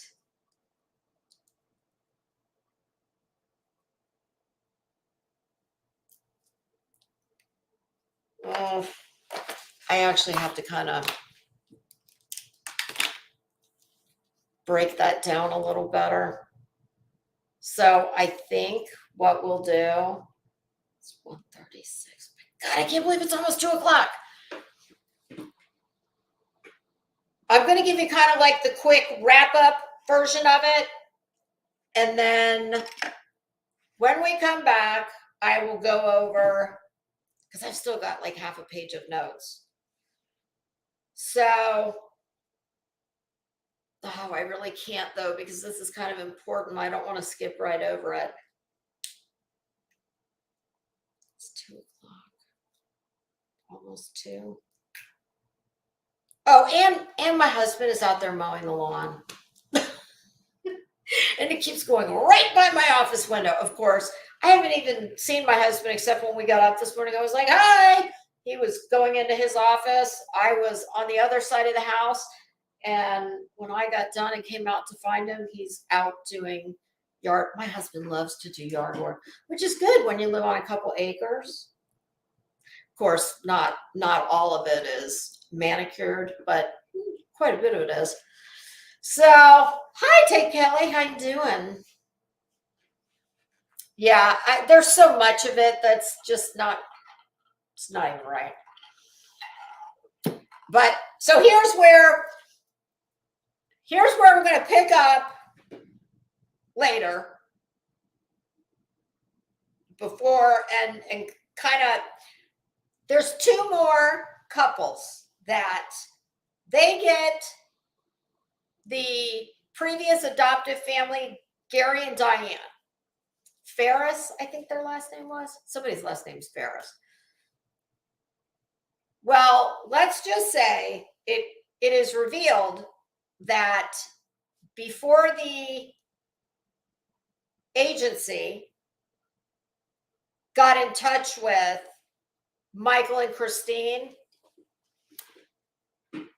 Diane, the first adoptive parent here in the States, well, apparently she tried on her own to, we'll just say, rehome Natalia, and reaches out via the organization Little People of America. They reach out to 2 different families to see if they would be interested in adopting Natalia. They were also Little People, and both couples declined, but they gave some insight into why they declined. And then lo and behold, here come Michael and Christine to save the day. There are just so many things about this that just don't make sense. And I'm hoping it's in the way it was edited, but because, my God, if things actually occurred as they say, I don't know what the hell they got going on in Indiana, but yeah, Tay Kelly, that's a good point. How many people here even know what a Ukrainian birth certificate looks like? A cop in Indiana knows. That's just one of many things that do not make sense. The whole thing with the mental hospital, that is bothering me so much. So is the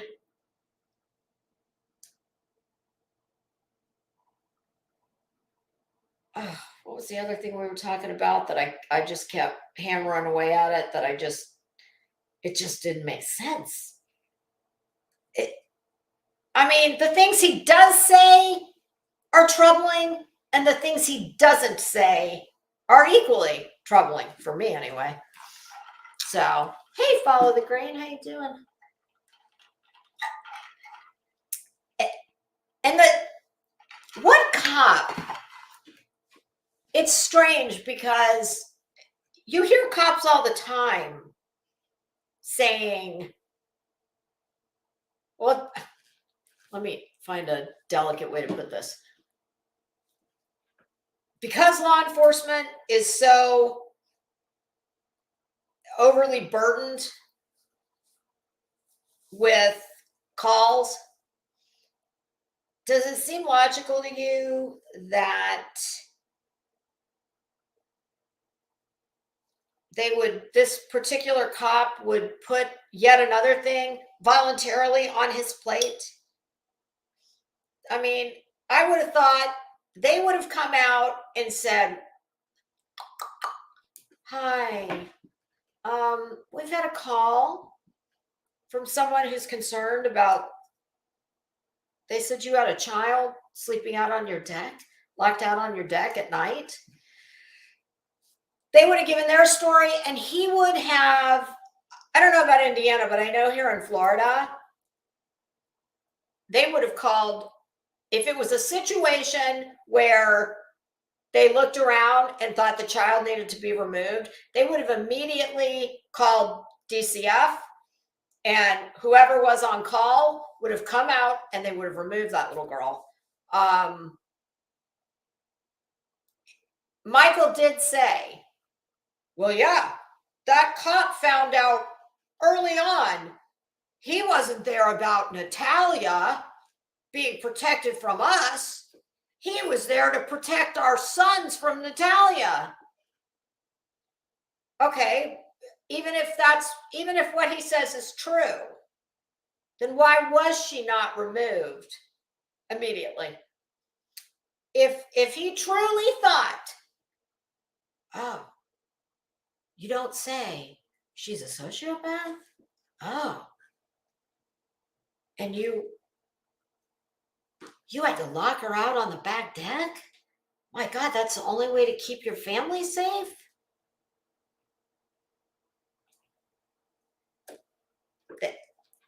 He would not have just said, oh, okay, well, we'll get back with you. No, I mean, if what Michael is saying is true, here in Florida, she'd have been removed. And even if it was a situation where he got there and decided, well, I don't think I need to remove this. I don't need to have this child removed tonight. But what was going on with a 6-year-old being locked out on the back deck, that's not kosher either.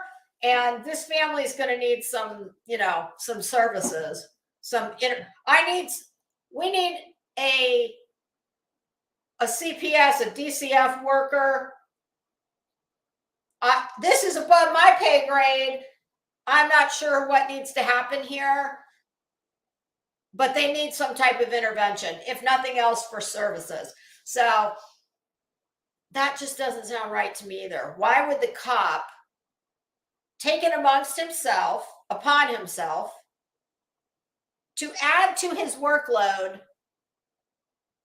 to do a job that is kind of out of his purview, Betty? I mean, am I the only one that thinks that? No. Take Kelly, I agree. The two things that they never did.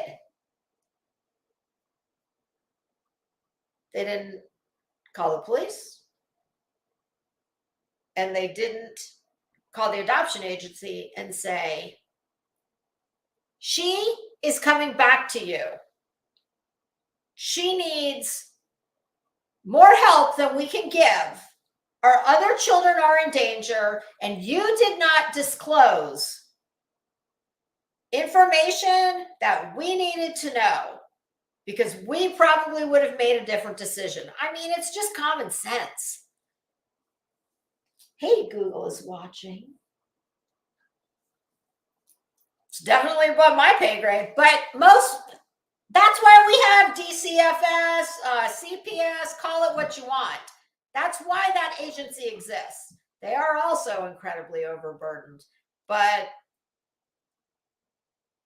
and then they have their own investigators, so who would be quite naturally better versed in dealing with digging up records on birth certificates, etc. I mean, that's just what it seems to me. So I don't know. Just so much of it just does not make sense. There are so many pertinent things that are left out, and I don't know. Who knows why? I mean, my guess would be for purposes of time and dramatic effect. I don't know. Let me see if there's anything else.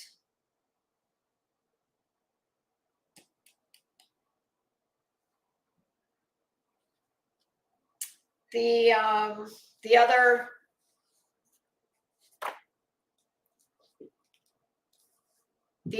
families declined for, well, the one family just said, "Hey, Des, how you doing? Hey, crazy nurse."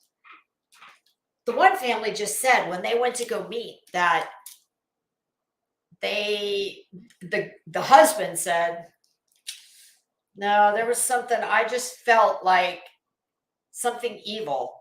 He said, and I don't know if it was the situation. I don't know if it was Natalia. I don't know. I am very anxious to hear from her, and we're going to. I don't know when. Hopefully sooner rather than later. Oh God, this is killing me. So I don't know. There's more questions than answers, as far as I'm concerned, and I'm sure, like with most things in life, the truth is probably somewhere in the middle. So, well, we've still got a little bit of episode 2, and see, last night when I started doing this, I thought to myself, let me see how many pages I have here. 1, 2, okay, 3. So there's 3.5. We haven't finished all of this.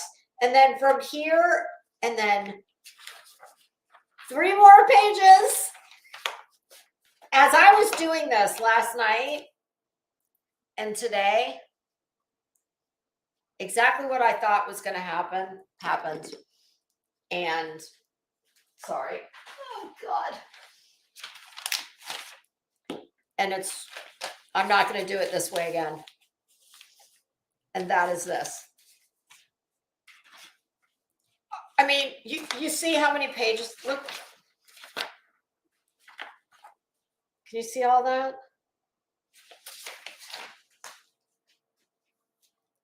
I get too bogged down in, because I sat with my iPad and I just stop, start. And I got too bogged down in the minutia.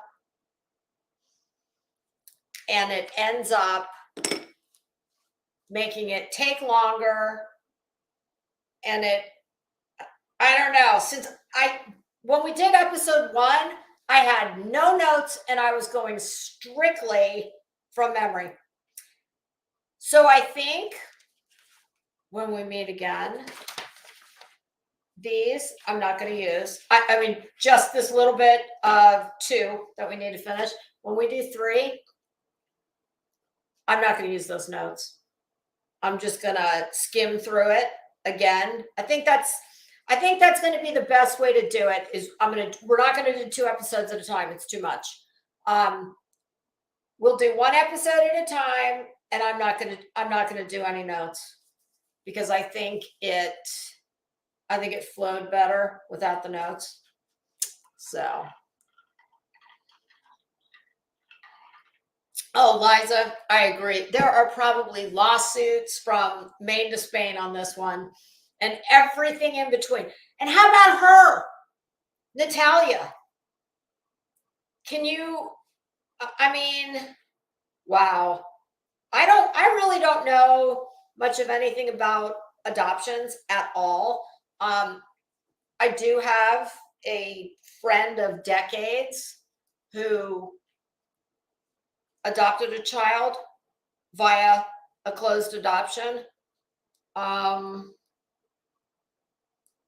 And that, I mean, so far there was never a situation where that child has never expressed any desire to get any information on the birth parents, and can't anyway because it's closed. And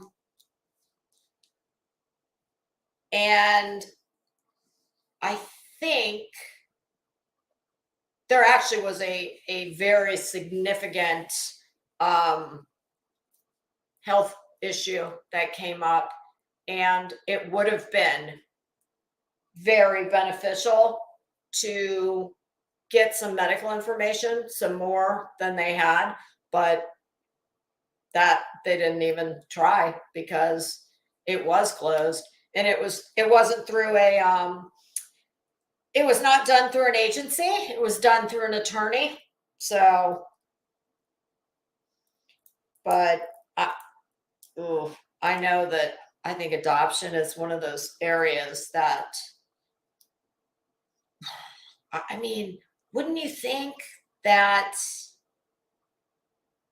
if, I don't know, I'm not sure where she'd have a cause of action, because I don't think we really know if, I don't know, does she have a cause of action? I mean, just because they're shitty, horrible people, which in my opinion they are, but you can sue somebody for anything. That's, but I don't know. I'm very anxious. I want to hear from her, and I would love to hear from Christine. And for anybody who hasn't watched all the way through to the end, do. To say that there's a shocking twist, there is. Oh God. Oh, ancestry.com. That's a good thought. Stargazer, they never disclosed why it was closed, but I don't know. I don't think that would correcting in German, huh? Crazy nurse, what did you have your keyboard set to German? Oh my God, Running Bear. You haven't seen it? Oh God, watch it.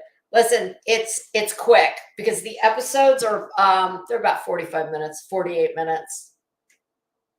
You can binge it all in a night easily.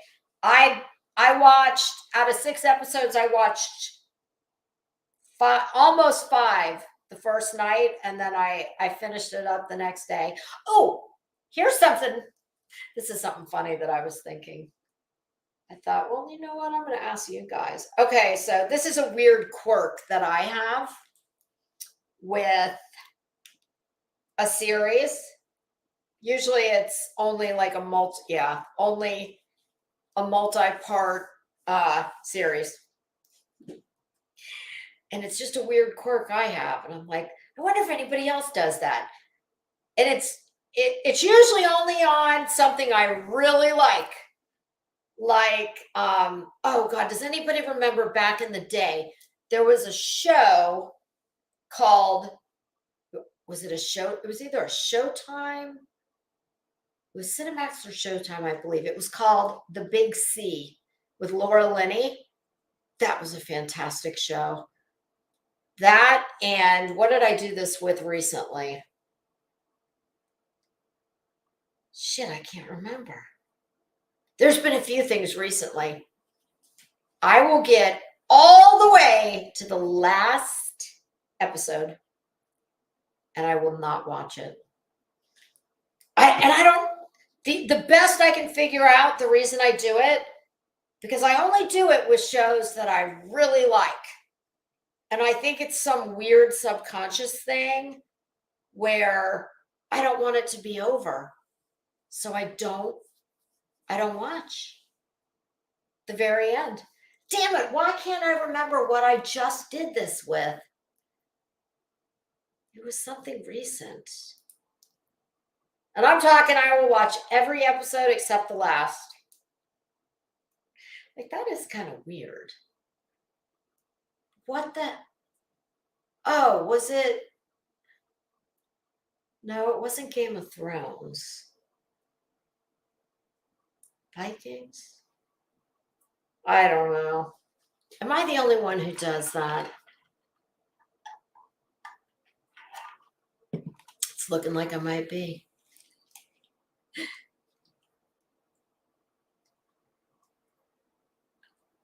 Oh, God, Crazy Nurse. That's crazy. Ooh, yeah, and I'm not a fan of German. Ugh. If mine gets stuck, I'm requesting like French. I can deal with French, Italian, even Spanish. Oh, German? No bueno. Oh, House of Cards? God, that was a fantastic show.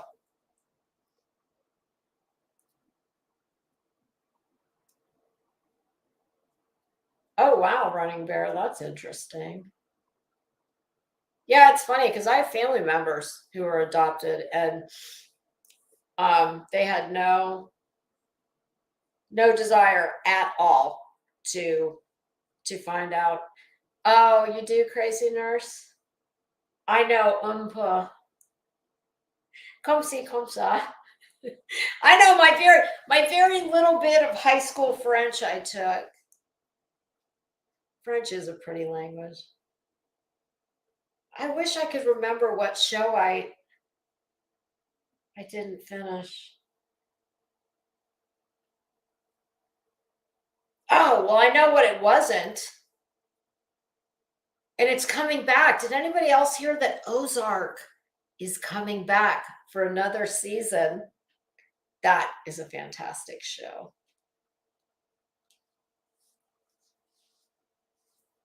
Oh my God, Sue, that's amazing. That is really cool. That the whole ancestry deal is, it really, I tell you honestly, I go back and forth with technology on some fronts. I think that Ted Kaczynski, the Unabomber, he was not wrong. Okay, he was wrong in his delivery clearly, but a lot of his thoughts. I mean, he was brilliant, and he really saw a lot of this coming. His whole manifesto was how technology was going to be the downfall of modern civilization and society. And he's not wrong. I mean, it's helped tremendously with many things, but let's just say I'm very glad that I didn't raise my child when technology is, or social media was not where we are now. And I thank God all the time that we didn't have all this shit when I was in my young wild years. Oh God,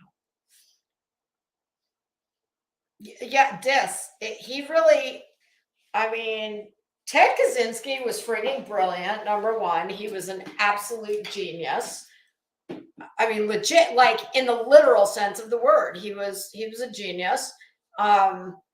Obviously, the way he chose to get his message across was horrible, but he wasn't wrong. He really saw all this coming, and a lot of this technology it has, you know, people don't communicate much face to face in person anymore like we used to. Think about it. Do you ever see kids playing in neighborhoods? Like, I mean, I'm 53 years old. So anybody who's even remotely close to my age, I mean, don't, even if you didn't live in a subdivision, you probably remember kids who did, and you'd leave your house in the morning during the summer, and your mom would say, be home when the street lights come on. Your parents had no idea where you were. We knew our neighbors. You had to talk to people face to face. The more technology evolves, especially the socials, that human connection, you just get further and further and further away from it. And if you doubt what I'm saying, think about this. Do you remember in the not so distant past, within the last, my God, years even, think about whenever these masks started. Like, think back to the original Columbine. How many days was that on the news? Night, and I'm talking night and day, all night. I couldn't even tell you. Think like, well, 9/11 is a different event. But okay, so that's where we'll start, Columbine. And just think about how these mass events have happened. And just think very recently, how much of the news cycle is even dedicated to talking about it anymore? And I'm talking more than the crawler, the chyron on the bottom of the screen. Hi, Bob. Sorry, I was letting the dog in. He's like, Mom, I want to go out. But truly, think about it. It used to be, they were so few and far between back in the good old days, that when something happened, it would be on the news for days. And it would be just the back to back to back coverage. They would just change anchors, but they'd keep talking about it. And as it becomes more commonplace, it warrants less and less time on the screen. Less actual news time dedicated to talking about it. And I am of the opinion that is because we're so desensitized to it. Of course, it's awful when it happens. And we all go, my God, what's it going to take? When is this going to stop? I don't know. And I find that every time one happens, right after of course, you're just repulsed and you're sickened by it. But the very next thing I always think after, it's like, oh my God, the poor families. That's so sad. When is this going to stop? Why can't they make this stop? Well, the next thing I always think is, oh, and how long are we going to talk about this before we have the next one? And it's not long enough, as far as I'm concerned, because the less of note it becomes, well, the more, I don't want to say acceptable, because it's never going to be acceptable, but the more desensitized, that's all. I don't know any other way to put it. It's only when there are, God forbid, large numbers of people. I mean,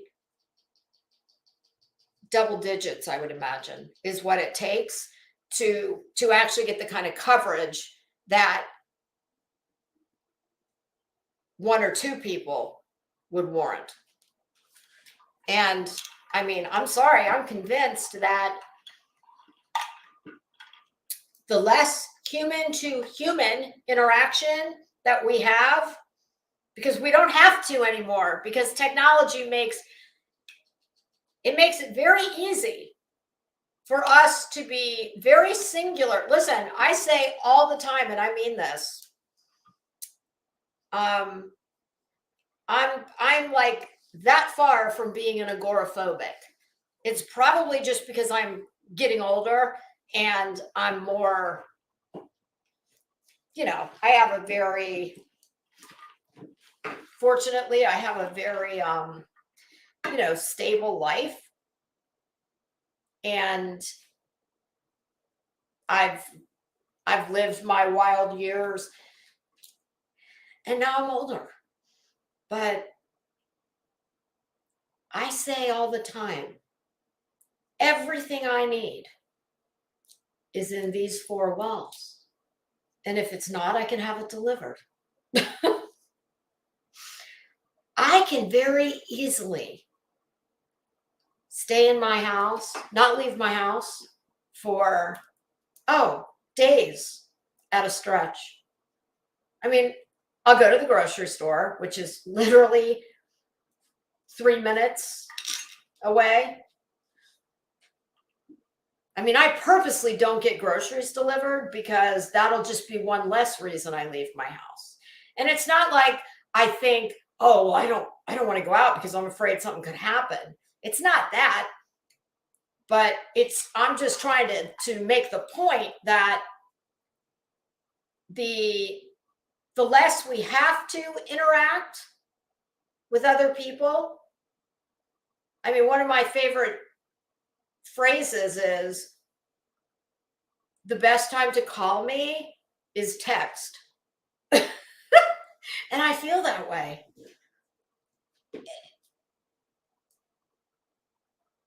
And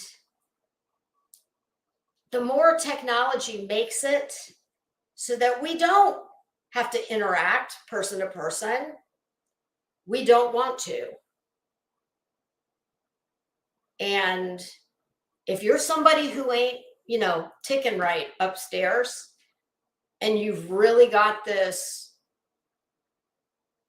sense of isolation and singularness, I mean, most of these people that do these things are white males in their early 20s.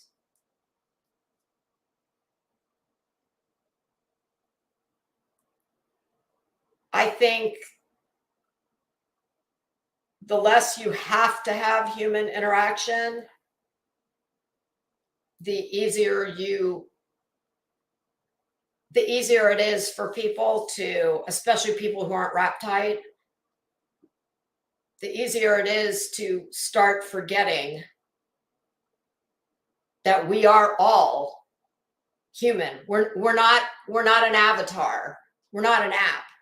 And it's when you're my age and you didn't grow up with all of it, you understand this. But think about kids who, they don't know anything different. So when I say Ted Kaczynski had a lot right, he did, because he really saw all this coming. And I don't know, like, why, if we can lock down airports, I mean, we've managed to make every airport in the country safe. Like, hopefully we're never going to have another 9/11 again. Not in that type of scenario, not using an airplane. So why can't we do that with schools. Why can't we lock them down? And I mean, we can. I don't know why they're not. I'm sure it's got something to do with this, but that doesn't, that doesn't make the grocery stores, the malls, the gyms, everything, just everywhere you go in your daily life, if you have to. All I'm saying is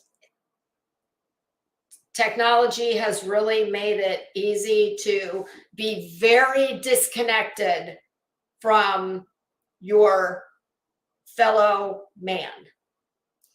And when you're not wrapped tight as it is, and you're angry, that's when these things, but what I started at was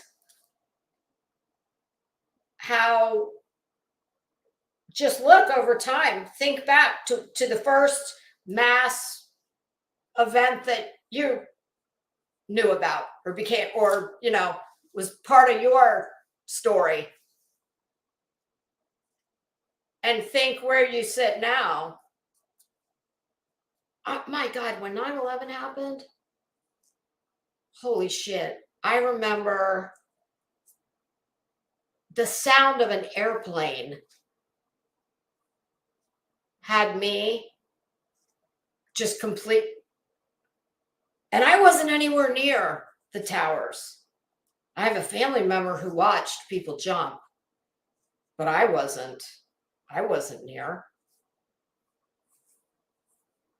But it's just, I've watched this happen now over a long period of time. And we're just so desensitized to these mass events that I say every time it happens, it's horrible, but I say every time. I wonder what are we up to now? Like, how many have to die before you warrant more than a crawler or the Chiron? And I mean that, and I don't know.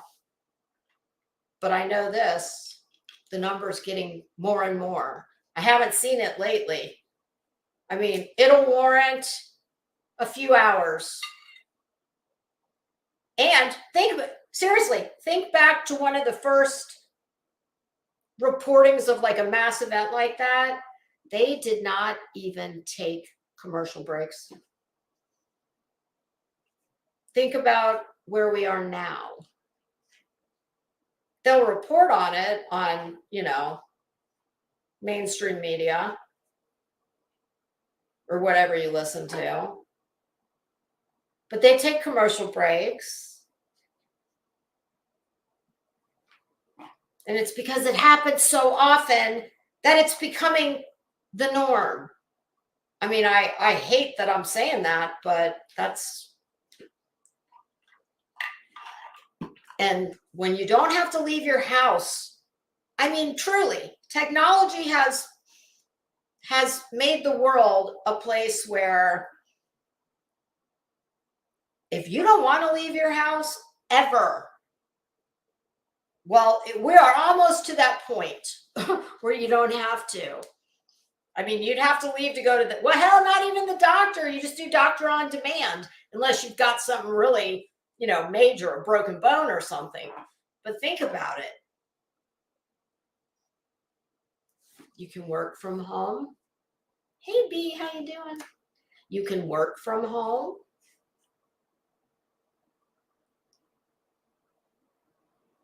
Oh, God, hold on. I need to know what this is in the chat. Take Kelly. Oh, God, who's out on bond and planning a shit show? I'm scared.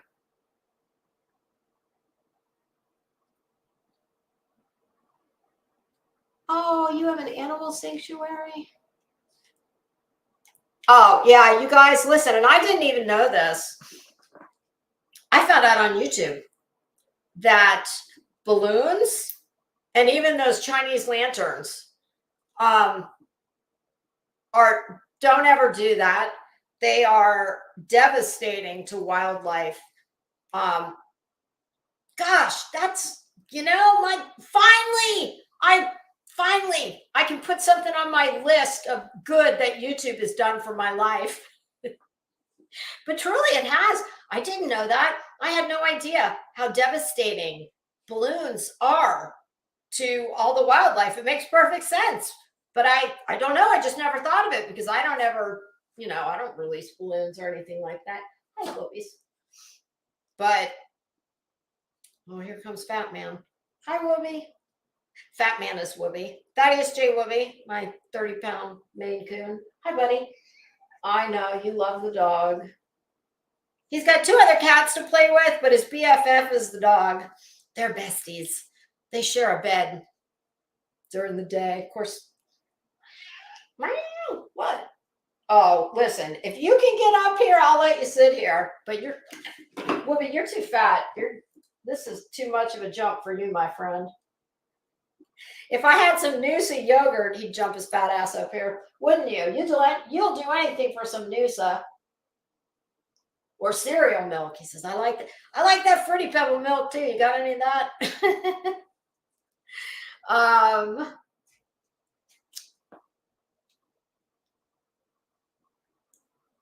You did? How did you stop his shit show? Oh, just for the record, anybody doing something like that under the guise of it being about Summer Wells, you're full of shit. It's just an opportunity to put it right there. Oh, hi, Unleashed. How are you? That's a new name. Young Maine Coon. Mine is, you probably can't see him because he is a big, fat, sexy beast. Tipping the scales anywhere between 28 and 30 pounds. You might be able to see him now. He's rolling around on the carpet in my office. Does yours talk? Maine Coons are very vocal, and mine is always, he's always talking. Well, Tay Kelly, I don't know how you did it, but good on you. Now, I have a few other names. If you can help out with that, I'd be most obliged.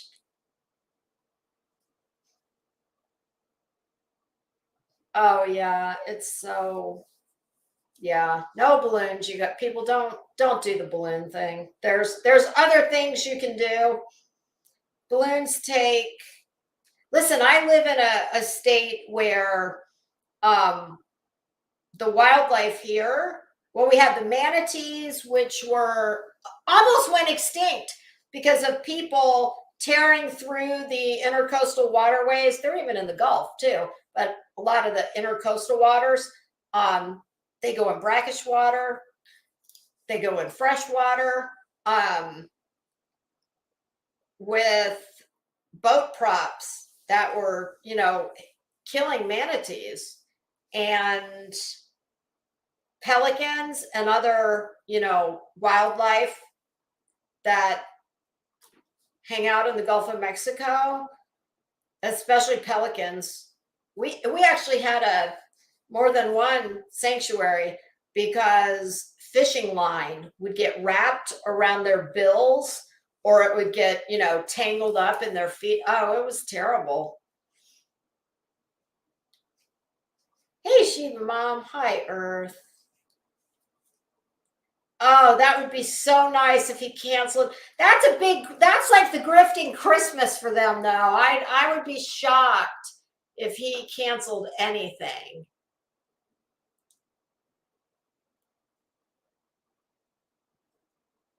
Good for you, Tay Kelly. My goodness, that's good for you. That's awesome. Oh, these people are disgusting. They are such grifting scumbags.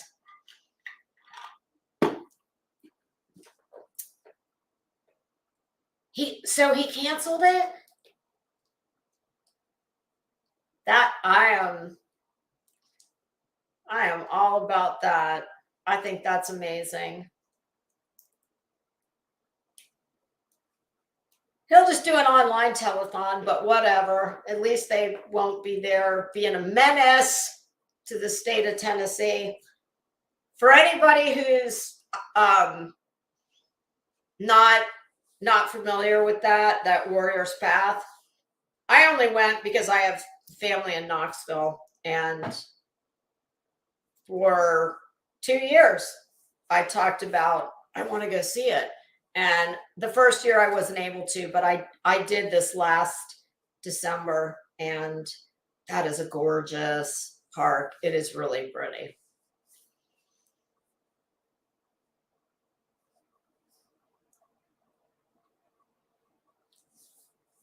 Oh, Nick, do you think Tina's okay, I need somebody to tell me.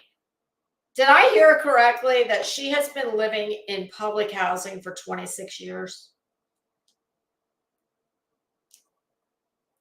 Uh, oh, and I did hear somebody make a funny joke about, well, this is in my wheelhouse. So I'm like, oh, tell me more. I want to know. I heard someone saying that she's been wearing that same, I guess it's lingerie, some kind of like, honey, you're too old to be wearing lingerie as outerwear. I mean, she looks great for her age. Don't get me wrong. I think if I heard correctly, she looks amazing. But, I'm sorry. Once you stop getting carded to go to a bar or to buy a bottle of wine, well, that's when it's time to stop wearing innerwear as outerwear. Yeah, no, lingerie needs to stop. Once you stop getting carded, that's a good benchmark. Wow. Hey, Sophie King. That's ew. That's gross. That is so nasty. Like, why do people share that kind of information? I don't understand this place. I truly don't. I promise you, I'd go hungry and become homeless before I would come on YouTube and hold a tin cup out, like, or holding up a sign. We'll work for food, except I don't want the work or the food. Just give me your money. I mean, a box of wine, yeah. Well, B, if that's the case, oh my goodness. Woo, how far we have fallen. I don't know. I just don't get that. I don't know why so many people overshare way too much on here. I mean, whether you're asking for money or not, it's just way too much. You will sometimes see me like I'm speaking and I seem to be going down one road, and I'll make what I'm trying to make it not look like an abrupt stop. I'm trying to make it look like it's just a speed bump that I'm going over. And that's my brain catching me and saying, oh, don't say that because somebody could look that up. And I hate that I have to be that way because it's not natural. As humans, your natural inclination is, to share things about yourself with people. That's what we do. But you can't do that here. And I mean, we all slip up and say things that we, may think later, probably should have said that. But some people just, my God, like there's certain things they're never going to just slip out, and I don't have to think about, should I share that or not? No. Oh my. What? She practically bragged. She also has not had the money to see her mom in many years. And the first money she gets from YouTube, she's going to meet Dolly. Listen, I'm saying right here and now, different strokes for different folks. Okay. I totally got it. I understand that. I don't get that. And don't we have the little problem, or like if I was Tina, he has a girlfriend, right?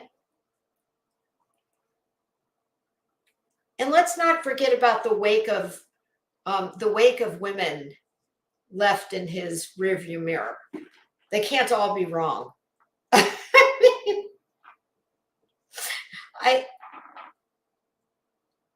I don't. But when I hear somebody's lived in public housing for 26 years, that just fucking pisses me off. Because my taxes and your taxes and anybody else who strokes a check to Uncle Sam, yeah, like, what the hell's a refund? I don't. To think that somebody could live off their fellow man's largesse, because that's what it is. You know, Uncle Sam doesn't, he's not a real person. He doesn't have a checkbook.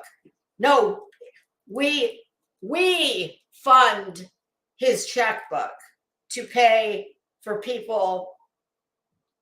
I mean, I have no problem at all paying to help support people who cannot support themselves for legit reasons. But there is no reason on earth anyone needs to be living off the government for going on 3 decades, especially if you can sit your ass on YouTube all night, every night. What is that about? Oh, see, these people just piss me off.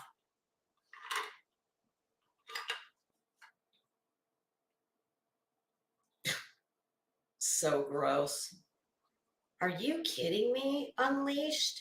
That's pathetic. Wow. Priorities. Hi, Margie. How are you? Yeah. Well, you know, I guess everybody's got their priorities in order. But there's some things I just, yeah, I know. Oh, B. I hear ya. And it's, yeah, taxes are, whoo. I hear you, girl. Preaching to the choir. I know, isn't that crazy? How does that work? I know several people who get a check but never paid a dime to the government. I know, funny how that works, isn't it? Yeah, I'm 53 years old. I raised a child. I have my own business. I've never received not one red cent from the government. No food stamps, no disability, no this, no that. My husband, same job for about 3.5 decades. I think it goes without saying. He also has, my husband, one time his entire career called in sick. And that's when we had to put our dog down. And truly, I think the only time he's ever not gone to work were family funerals. And even that was half a day. I mean, that's my husband. My husband, his job will have to tell him it's time to retire. Like, he'll never leave. Of course, I've told him when I would like him to retire. But I mean, my husband could have retired long ago. He likes to work. He that's him. My husband doesn't sit around watching TV. He doesn't play games. You know, if he's not working and we're home, he's doing something. He loves the yard. That's why my yard looks like it does. Because that's his like therapy. He does the yard. And sometimes, even though we have a riding lawnmower, sometimes he will use the push mower just because he wants the exercise. So, oh my God, I wish you guys could see. Can you by any chance see down on the floor, the dog and the cat next to each other, what they're doing? That is so hilarious. I would move the camera, but I'll never get it back. It took forever to get it exactly where I wanted it, so I'm not messing with it. God, I wish you guys could see that. It's so adorable. The cat is stretched out on his back with all fours up in the air. The dog is right next to him. He's laying the other way. The dog is like, well, he would like to spoon with the cat, but oh, you know what I'll do? I'll take a picture and I'm going to hold the picture up to the.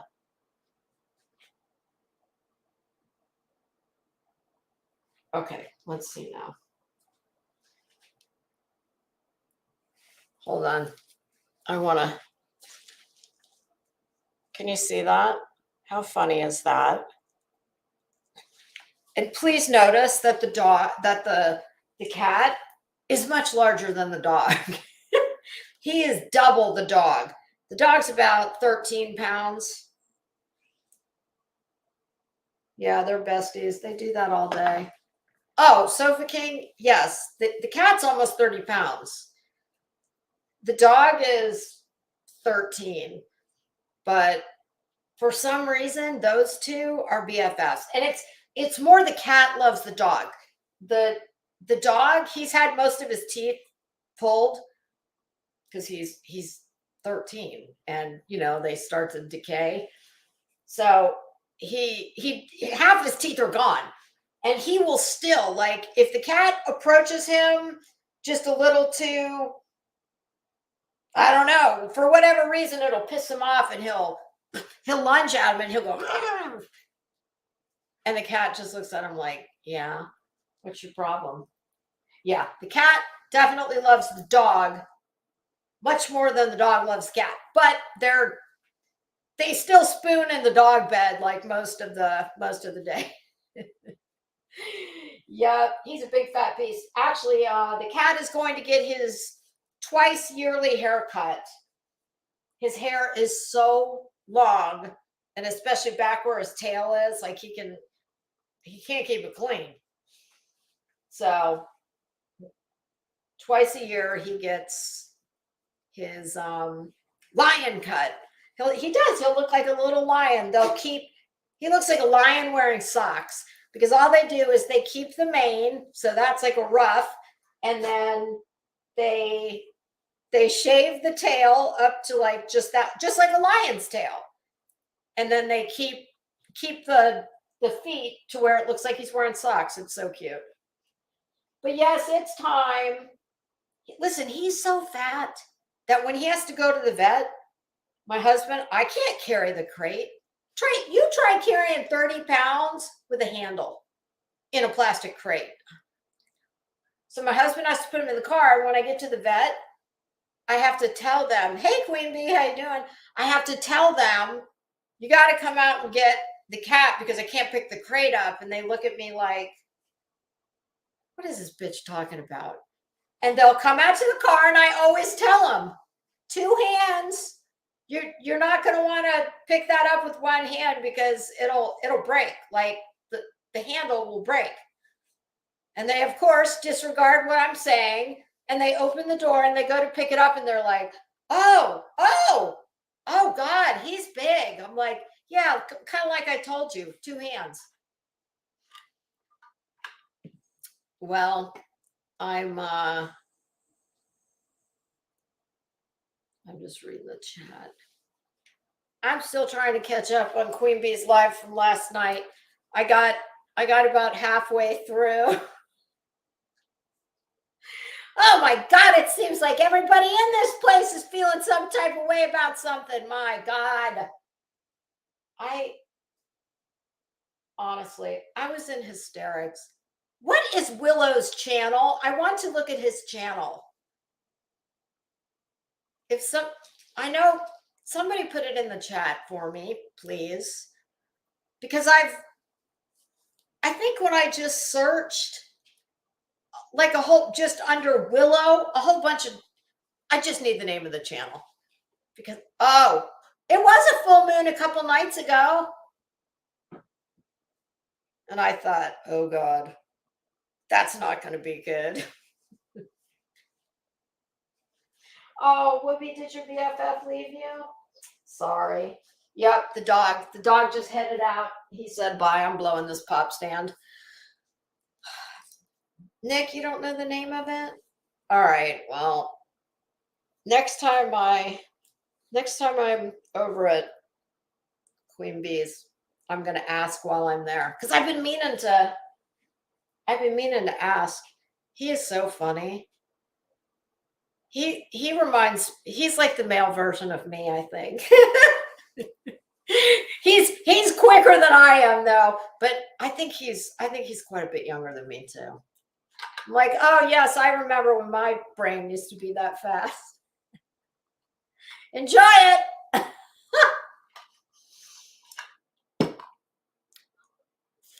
Nick, do you want to know what happened to me not that long ago? I see your comment about don't go 5 miles over the speed limit. Remember,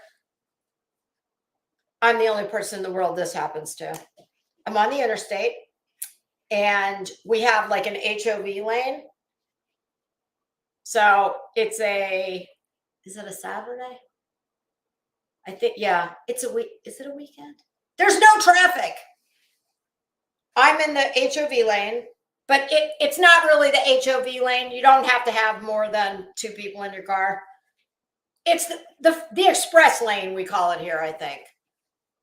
Hey, Radar, how you doing? Oh, perfect. Thank you. Okay, why do I recognize that name. I think he might be subbed to me. I'm not sure. Okay, so I'm in the lane. It's the far left lane. And there's hardly any traffic. And I think it's four other lanes. The speed limit on the first stretch that I'm on, the speed limit is 70. And then the speed limit drops down to 60 on the next stretch. So I'm on the 60-mile-an-hour stretch. I always set my cruise control. My husband, he is on that interstate weekly. He said he's like, honey, I've never gone less than 80 on all parts. And I'm like, I know. I said, which is why I don't understand this. I'm in the far left lane, which is the fast lane. Or I'm sorry.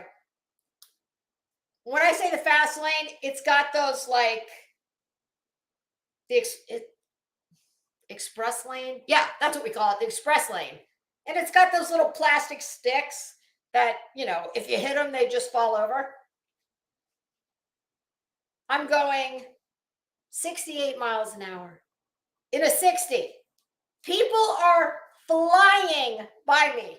And I mean flying. Like they're going every bit of 80, if not more. Before I got into that lane, I saw there was a state trooper. Well, I'm not worried because I got the cruise control on. And you know what they always say, 10 miles, as long as you're not going more than 10 miles over, you're cool. So I'm just, all of a sudden and I'm the only one in that lane. Next thing I know, I see the state trooper starting to come across. At least 2 lanes, probably 3. And I'm like, well, that's interesting. Wonder what that's about. And then I see him get directly behind me. And I'm like, I don't know. I'm just that person who, it's just a natural thing. Like, if a cop gets behind me and I'm speeding-ish, because I didn't think that was speeding-ish. But I just, 2 hands on the wheel, and I had my foot on the seat because that's how I drive. Listen, I failed my first driver's test when I was a kid because I did that. I drove the whole way during the test with my left foot on the seat. When I told my mom, she's like, honey, you did it, you kept it there the whole time. You're not supposed to do that. I said, I'm just so used to doing it. I'm 4'11". So trust and believe I passed the test the second time around. I did not put my foot on the seat. So 2 hands on the wheel, 1 foot on the seat. And I see the lights come on. And I'm like, what the hell? And I'm thinking, oh, I wonder if he's trying to get around me to go get those people that just drove by going about 100. All of a sudden, the lights go off. I was like, what the hell is that about? Hey, Amanda Bear, how you doing? Well, I make sure that I'm going 68, and he's right behind me. Then he lights me up again, and I'm like, what the hell?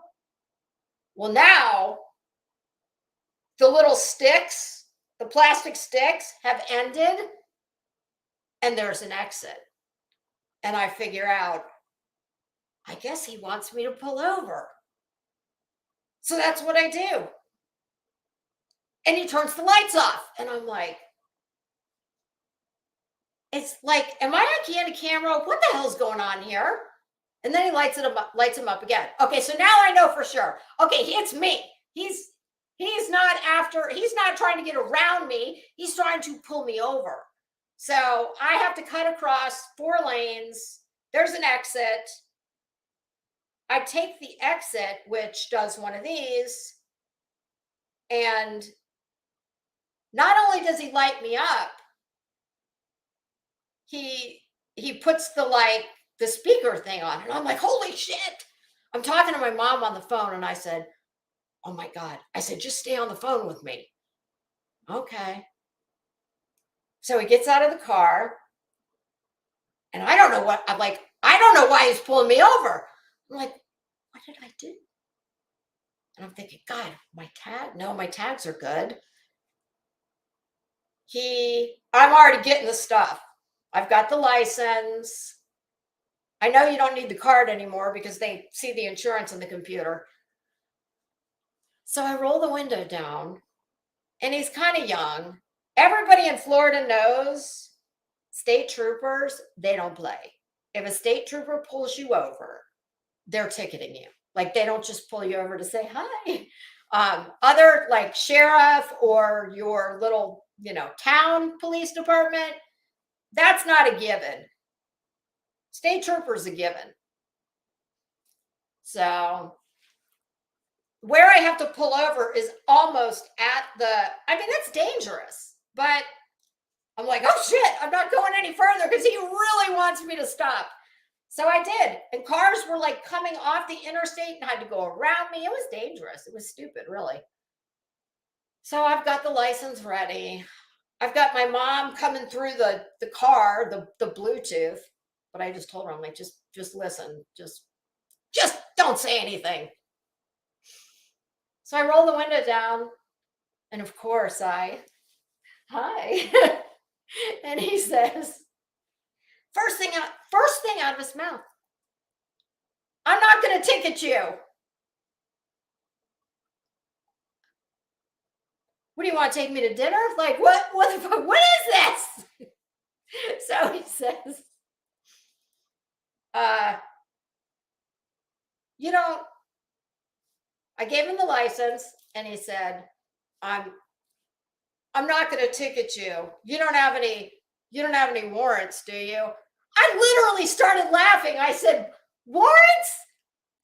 I said, hell no. And I'm not going to tell you what I drive, but suffice it to say, it's not a hoopty, okay?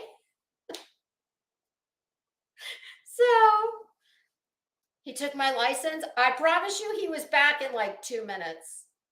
And he before he left to go check me for warrants, he said, the speed limit's 60 miles an hour. And I wanted to say, yeah, I know. Didn't you see the people going about 100 blowing past me? I said, And of course, you know, the standard question that they're always going to ask you no matter what, you could be blind. You could have a cane with a red tip and they would still say to you, do you know how fast you were going? So I said, yes, I know. I was going 68. I had my cruise control on. Well, as long as you don't have any warrants, and I'm like, no, dude, I promise I don't have any warrants. So he came back in 2 minutes and he said, speed limit 60 miles an hour. You need to be careful out here. He said, that's your warning. You won't get another one.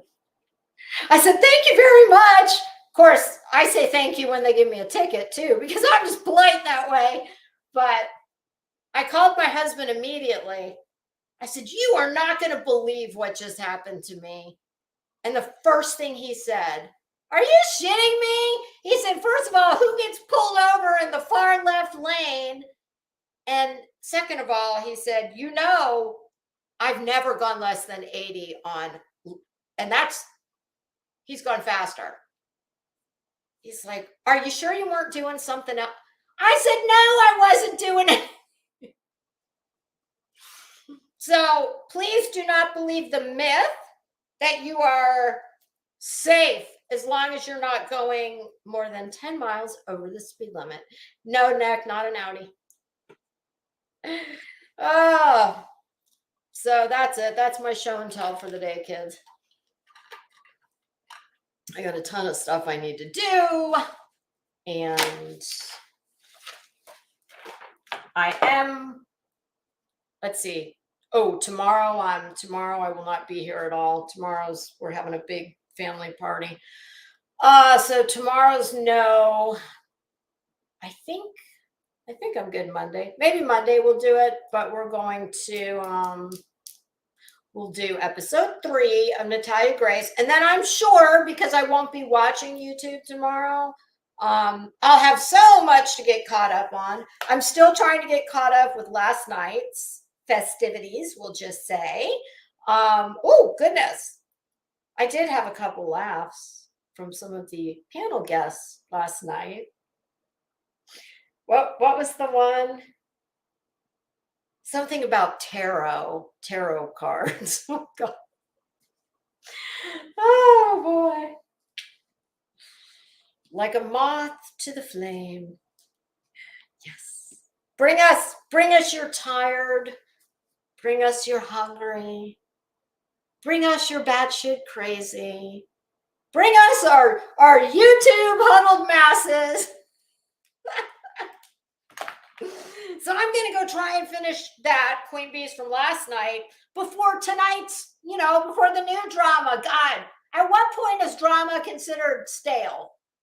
Like, well, I guess until a new shit show shenanigans happen to take the last drama's place.